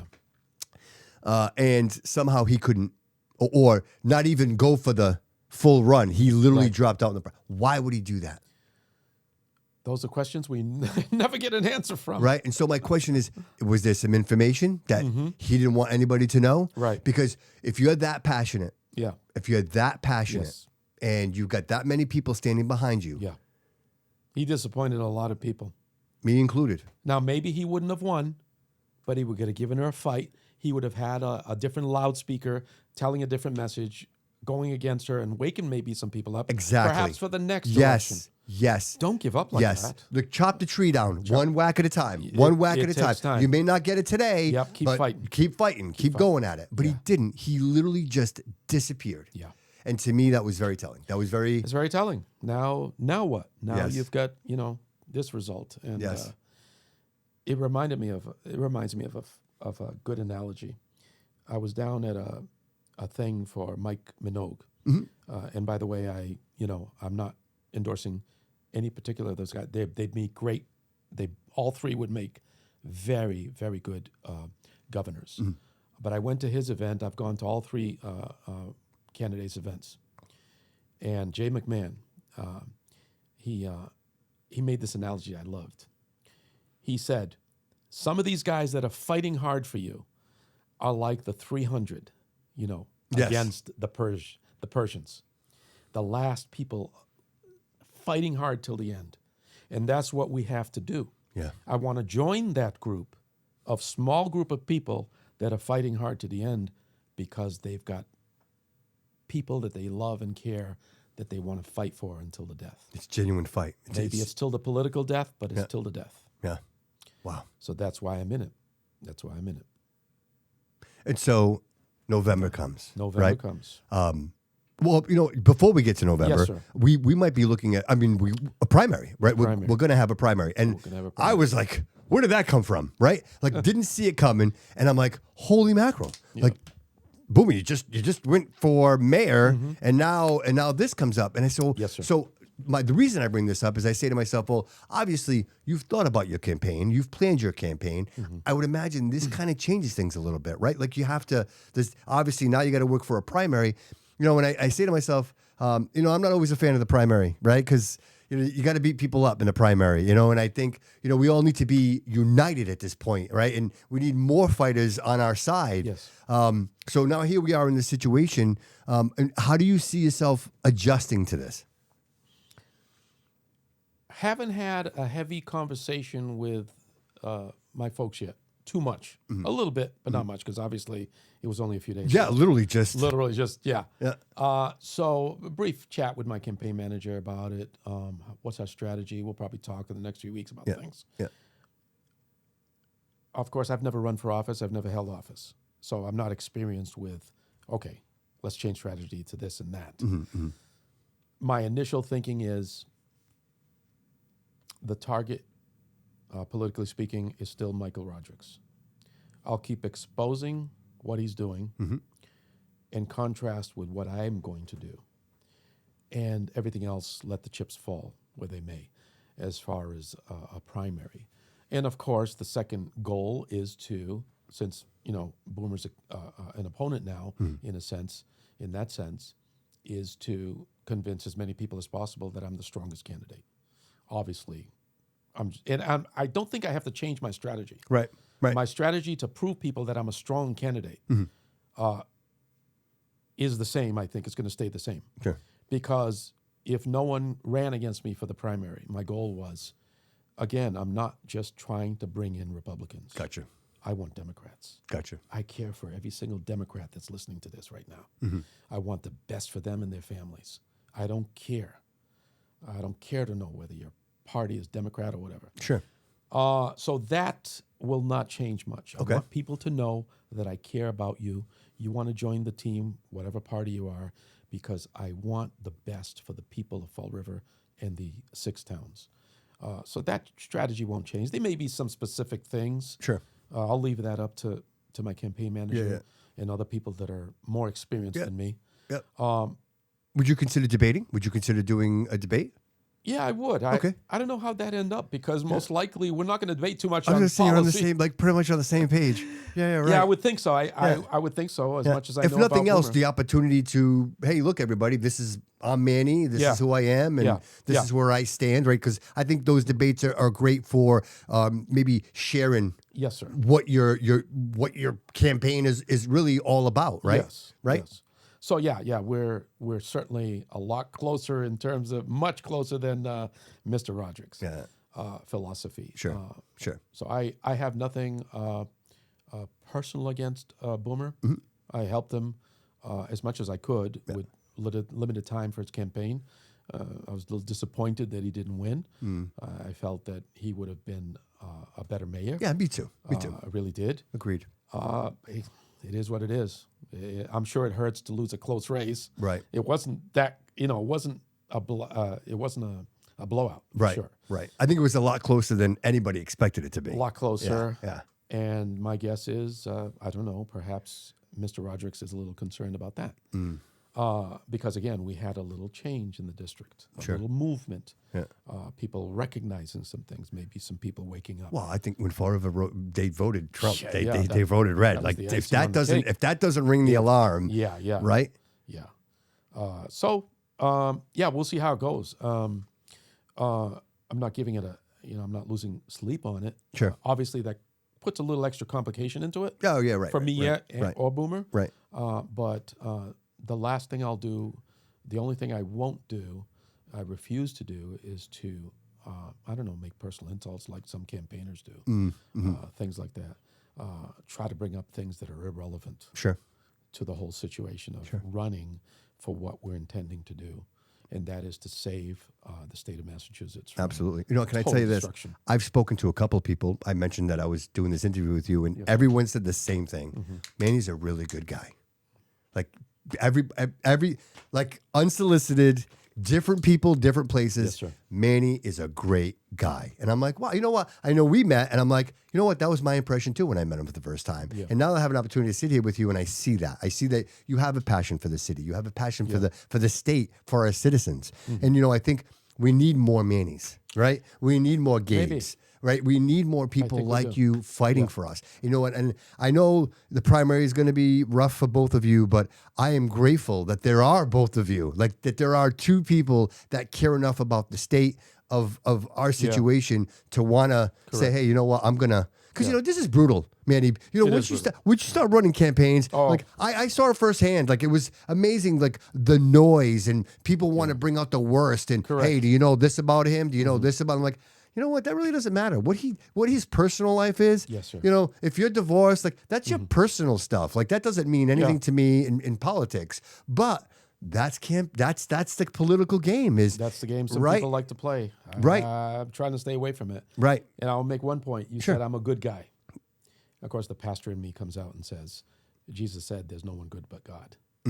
So, in a sense, in that sense, in other words, in the human aspect, absolutely, in the human aspect, yes, I believe I'm a good guy. Yes. But I try to be humble because the guy next to me or the other guy across the street, I'm no better than him. Just because I'm a pastor doesn't mean I'm more superior to you. I'm not. I am exactly on the same level as someone who's never been a pastor or anything else. Sure. And that's what I believe, that we're all the same level by the grace of God. Yep. And but thank you, I appreciate that. Obviously, I'd rather be called a good guy than a bad guy. No, of course. So- You know, people always have an opinion. You know, I'm a podcaster, so usually when I ask a question, people usually give me more information than I want. You know what I mean? And like I said, when I mentioned you, like immediately people smile and they're like, "Oh yeah, man, he's just a great, great person." And I think that matters. You know, who you are when nobody's around, right? Like nobody had. That's right. They could have said anything they wanted. Yeah. But they chose to say good things about you, and then to me, that speaks to the character. That speaks to the person that you are. And like I said, to me, I met you. I never knew you, and we met that one time there. And like you came over, shook my hand. I'm like, wow, he's a good guy. You get the sense of that. You know what I mean? You know, and being a pastor, I know that you're humbled, and there are certain things that you look at probably differently, right? Than most of us, right? Because you're in touch with that with your faith. Yeah. And so with that said, I mean, I appreciate the fact that you would put your hat in the ring, and realizing that there are consequences to this, and none of this is easy, and you're fighting. It's David and Goliath, right? Like it is. I went and look. He's got $1 million. He's got $1 million. It's 998 9. Like I saw that, and I'm saying to myself, wow, how quick did he do that? You know what I mean? Like where did that come from? You know what I mean? It's like again, well, if you're in there for 20 years, and again. That's how you can do those $2,500 lunches for your colleagues. I mean, I've got a list of his expenditures. He takes out his colleagues to talk about the budget, and he pays $2,500 for it. Okay, that's great. That's good for you. Enjoy. Meanwhile, we can't afford to buy our medications. You know what I mean? Like meanwhile, we have citizens here that are going hungry, and we have children in schools. Personally, between me and you, there should be no school lunch money. Like if you go to school and you need to eat, then get in line and go get some food. If you're still hungry, go get another lunch. I don't understand why we're literally nickel and diming and charging our children for food. A lot of these kids, it's the only meal they get for the day. They go to school early to get some breakfast. They have their lunch. They go home. There's no food for them. Yeah. There's nothing there. So now you tell them, oh well, you owe us $20 because you didn't pay. To me, like that's not where we should be. And again, where we should give, we're not. Right. And where we shouldn't, we are. Yeah. Right. To me, it's insane. It's like the upside down. It really is. But I'm hopeful. I'm hopeful because I see people like you that are standing up. I'm hopeful too. I do. We can't give up. So real quick, if people wanted to donate to your campaign, what was the best way they can do that? My answer is this, and it's a little slightly complicated. Okay. I can't walk up to you and ask you for money. But I can tell you, go to my website. You'll find out everything you need to know about my campaign there. I'm a public employee. It's votesilva.org. Votesilva.org. Okay. As a public employee, until I'm retired from that, I cannot put an go. GoFundMe wherever. page or Hey guys, yeah, can you you can't donate? solicit. To I Yeah, cannot directly solicit someone. Yeah, yeah. But I have others to do that. Of course, my family and all that. That's Sure. Not my wife can't even ask for money. Yeah. She's a public employee, Oh, so she okay. can't say, "Can you donate to my husband's campaign?" Right. She can't do that. But yeah, whatever you need. If people ask me, because I always the OCPF office, they're awesome people. My representative, Michaela, Yeah. if you're listening, probably not. She's given me the best answers whenever I had any doubts about how to do things for a campaign. And to the point where she said, I asked her, can I start asking directly for money as soon as my student graduates and I quit? And the answer was, wait till you get your final paycheck in August. Oh, wow. Just to be safe. Yeah, just They're very strict. There's those questions that, Yeah. I want to get the exact questions answered for Absolutely. things that are in the gray area. Right. But, and I said, what if someone asked me, how can I donate, like you just did? Just tell them, Manny, go to the website and you'll find out everything you need to know about my campaign. Perfect. Whatever you need to do. So, How about fundraisers? Any fundraisers coming up? Yes, sir. January 27th, glad you asked, at Brack's restaurant Taunton. in Taunton Okay. on Bay Street. Yep. 2097 Bay Street. Brack's on January 27th. That's a Tuesday from 6 to 8 p.m. Okay. It's going to be a blast. I think I'm going to have a good group of people there, Yeah. a good mix of people. Folks listening, come on over there. I'd be glad to shake hands of someone who doesn't want to vote for me. Because if you don't want to vote for me, come over and have some hors d'oeuvres. Right. Those are the people you want to They talk have to. great food too, by Yeah, the they way. do. Brax Yeah, they is do. awesome. Yeah, they got great food. So bring. It's a cool environment too. It's a great environment. environment. Yeah. Frank Brack is an awesome guy. He's enthusiastic for me, and I appreciate him. And also a big help to me, a big encouragement is Stephen Pina, Brockton City Council. He was Okay. elected this year. He met me at Brack's the first time I went to eat there, and we chatted. Stephen Pina's a great guy. Give a thumbs up for him in Brockton. He's going to make big changes in the city council. I'm sorry, the school committee. School committee. I think it's the school I committee. do the same thing. It's Oh, all right. dude, I do. City council, I school do. I committee. do the same thing. I do. Yeah. So, Brack's January 27th, 6 to 8 p.m. People will have fun. Even if you come and say, I'll never vote for you, Manny, I'll give you a hug and enjoy the hors d'oeuvres. And thanks for coming by anyway. Because maybe one day before the election, they'll change their minds. I don't know. But that doesn't matter. If you're not for me now, you can come if you want to ask questions. You can call me, send me a text, and I'll meet you for coffee and talk to you. I'll talk to anybody. So real quick, what's changed in your life since you've decided to do this? What's changed in your life? What adjustments have you had to make? Because I only mention this That's because a good question. I say to myself, like, people that want to do this, Yeah. I always want to give them as much as information as possible, right? Because I want more Mannies, right? We Yeah. want more people to stand up. What has changed in your life? Well, first of all, a really good friend that I respect a lot, who's in the Republican Party, met with me and my wife, and she had tons of questions. How is this going to affect our family? Is he going to be away from me for 24 hours a day, 7 days a week? And the answers came back really good for her, that Manny's going to be working, obviously, pretty much full time, but it's not like he's going to work 80 hours a week. He can set his hours in many ways. You have staff, right? You'll have a 3 days. staff. I'll You have some staff to staff. help. Yeah. And that gave her the okay for me, the final okay. When she was reassured that I'm not going to be away from them 7 days a week, she says, I'm in. What has changed? Making sure we arrange our times and our schedules, the things. Some weeks I go to 3 or 4 functions in a week. Other weeks I go to a function maybe once a week.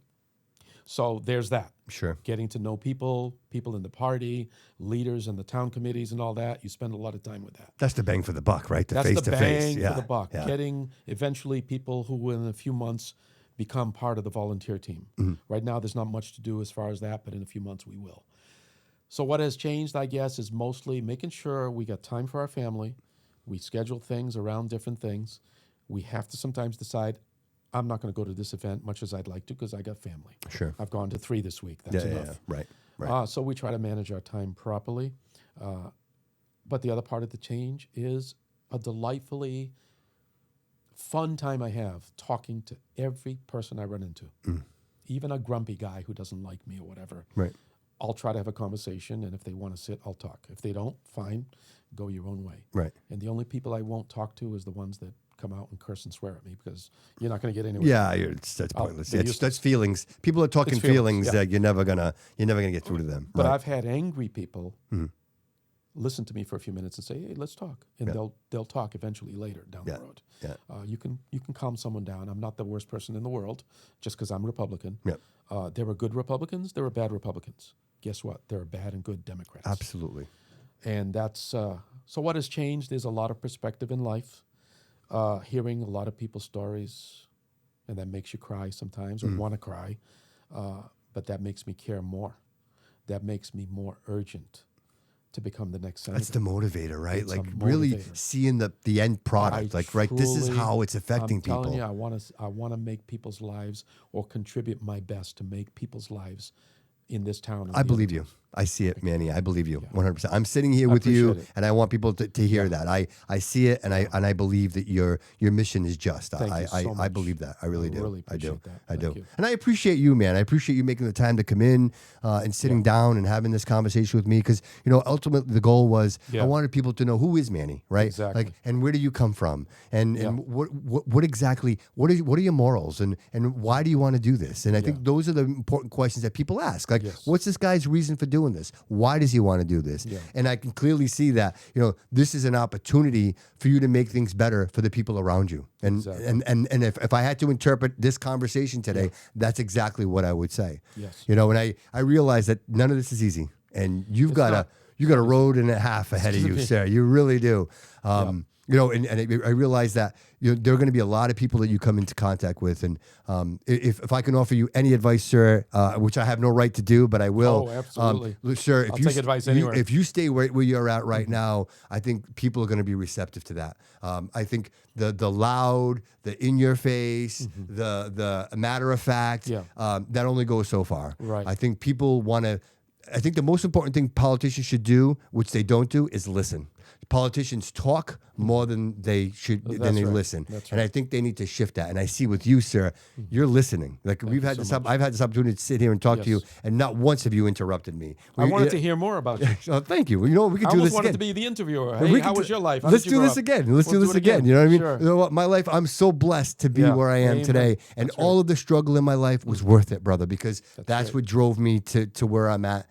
Look, I'm here right now, Yeah. possibly talking to the next, state senator of Yeah. Massachusetts. Could be. What an amazing opportunity, Yeah. And I just want to thank you and your family for supporting you, and like I hope and pray that this works out for you, and that you can make the changes that we desperately need. This state needs the help, and we need people to step up. And I think people are afraid, and I think a lot of people don't have.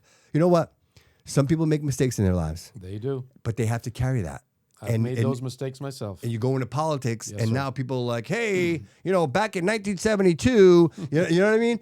But nobody cares it was back in 1972. Nobody cares. Right. And so it's so hard to get into this realm. And I think the design is such that to keep good people out. Because I think the strongest people, Manny, are the ones that have struggled in their lives. Yes. Right? Because they know. They know, they learned from their mistakes. They learned from their struggles, whether it was their fault or not. And they got themselves up and kept moving on. Yeah. Do you have a website? You have the org.org, but do you have like a website? I have votesilva.org, Yeah. but we couldn't get the .com, so Yeah. that's basically .org. Yeah. And then Which I think is obviously we're great. on Facebook. Okay. Manny. All right. So on Facebook, is it just Manny Silva on Facebook? I have my Manny Silva where I post a lot of my stuff anyway. Okay. But then there's, I think it's Silva for Senator Okay. on Facebook. I'll But if share you look that. up Manny Silva, and I'll that'd share be it. great. So if people That'd be really great. want to find you, Yeah. I'll share it on my Yeah. Facebook so they can have a link to. And of course, whatever you got, share it my way, and Absolutely. I would be more than happy to share it with the audience. You know what I mean? Yeah. Yeah. I'm trying to think of a way to wrap this up. I was thinking of something, and then I lost my train of thought. My fault. Because I go all over the place. No, that's great. No, I would have to say to tell everyone that it has been my faith that grounded me. That has been my foundation. And I know a lot of politicians, they're a little shy about talking about their Christian faith or whatever. But there's nothing wrong with that. And a lot of people are recognizing that now. That doesn't mean that I'm going to be going up to the Senate and preaching a sermon. No. But my foundation is the moral ethical standards set by Jesus Christ. God is watching, in sir. the Bible. God is watching, and whatever I do as a senator or as a campaigner right now for the Senate, he's watching, like you just said, and I'm responsible to him. I'm responsible to our Creator. And not only that, I would feel totally guilty if I did something unethical. Sure. So, again, going back to my parents and how they raised us was a great, great thing. And that's what's going to drive me. Try to live a good moral life the best you can, even though no one's perfect but God. No one's perfect. I'm not perfect. Of course. I've made mistakes. I may make some mistakes in the future, and I sure will. And those mistakes are important. That's where we learn. We learn That's from where them. that's where the magic comes Just from. don't keep repeating them over and over again. Yeah, right.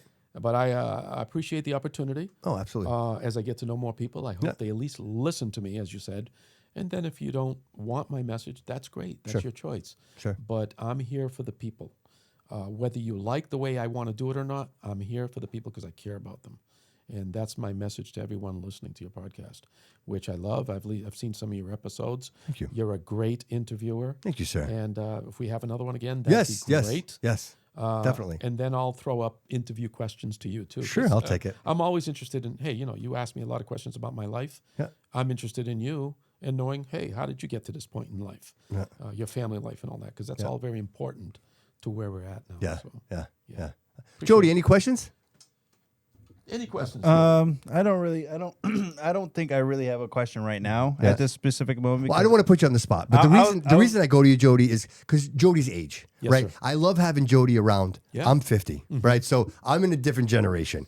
Jody is much younger. Jody's in his 26. 20s. So to me, he's got a different mindset, Yes, right? sir. And he's got a different group of people around him. So I Yeah. always like to get his input because Yeah. he has a different frame of mind than I do. You know what I mean? And what the struggles are for him and his success, you know? That's right. So I kind of agree with what he's been going with, and I look forward to seeing you in this election and sir. whatnot, because I pay attention to that stuff. Good, I don't really like base it around my life, but I do pay attention to it, and I just let me know what I'm talking about.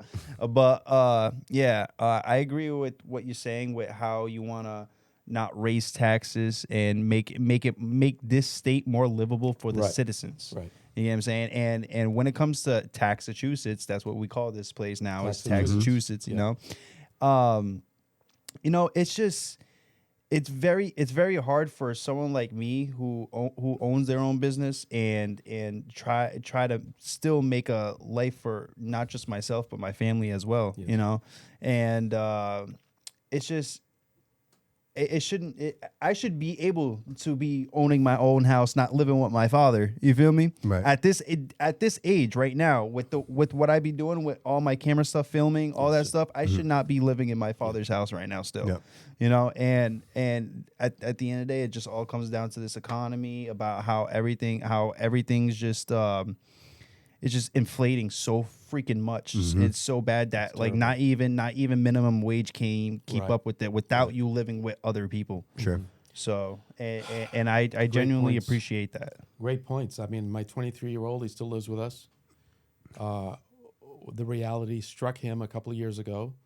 I said, Tiago, if you go out and live on your own right now, you won't make it. Right.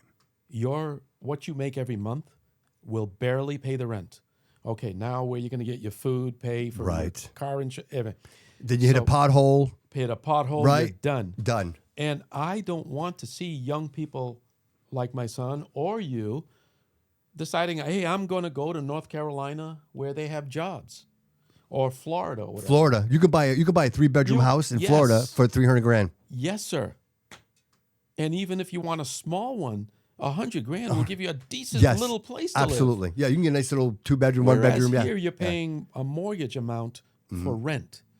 And that's definitely, I think I might have mentioned that in one of my speeches. My kickoff speech, I think, mentioned that. I said something about, we don't want to keep losing young people because they can't afford to live here anymore. Right. It's outrageous. Right. And again, it hurts to talk about that, but that's the that's And the I've fact. already paid rent before. I've lived on my own, and it's just not worth it Right. at the end of the day. You know, I'm trying to take advantage of this and try to get as much as I can. Absolutely. You know, Yeah.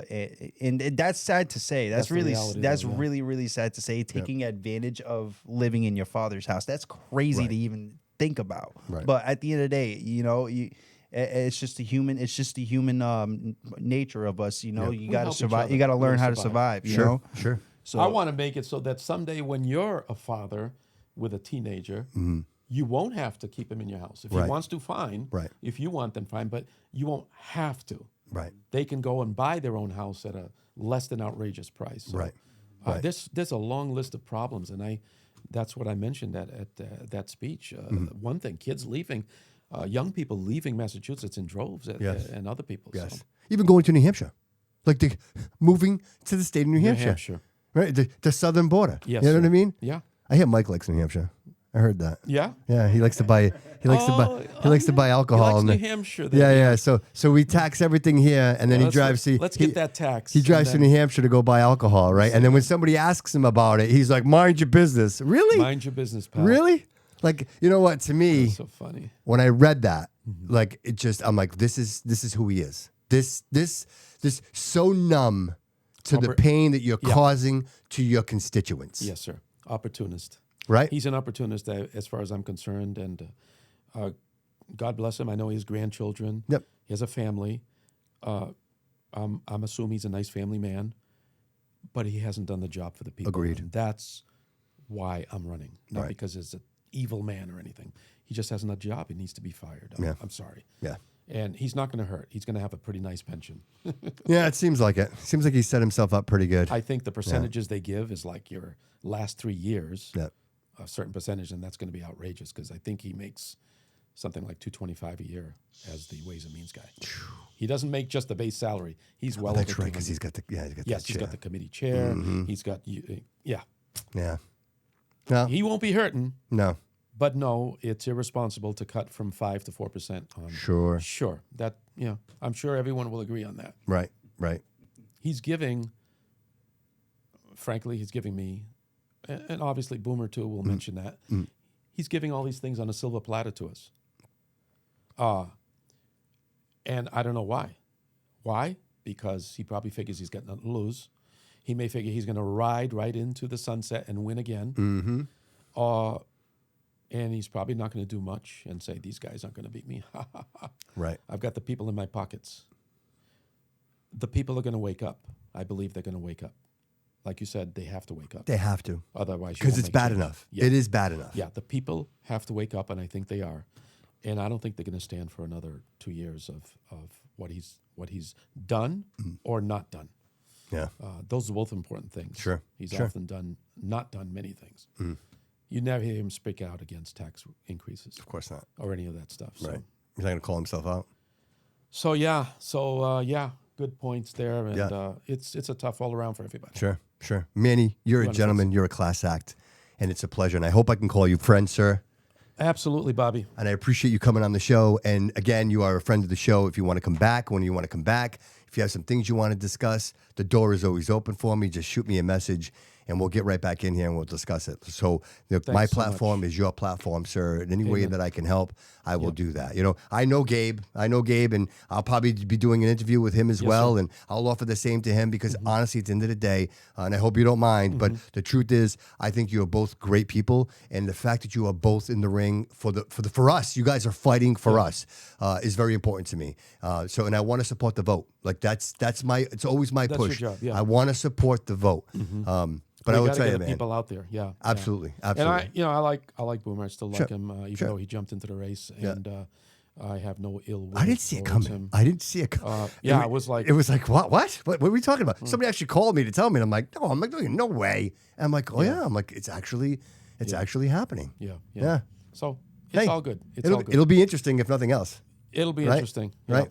Manny, absolute Thank pleasure you to so have much, you, sir. I Bobby. appreciate you, man. Great Thank you interview. so much. Appreciate it. Jody, thank you so much for being here, bro. I really appreciate it. Audience, thank you so much for being here today. Really appreciate it. It's been an absolute pleasure to sit down and talk to Manny and really figure out what is going on, who Manny is, and where we're going. You know what I mean? I think this is, I think a lot of people, this is a little different because I don't think a lot of people know. Like what does the Senate do? Like I don't think a lot of people realize how important that role is and how many things you guys actually touch. That's right. Because it's the state. You know what I mean? It's next level. And so I'm hoping that the audience will become more receptive. Like I actually brought up some points today just to really just get people get their feet wet of realizing, look, it's not just your local government. You know what I mean? Like what a senator does influences the whole state. The whole That's a state. big responsibility. Absolutely. You know what I mean? And having talking to you and like realizing like the towns like Freetown and Westport and Lakeville, they need this. They need it. They need more. You know what I mean? It's a great place. They got great properties there. If you want to go live in the woods, that's where you go. But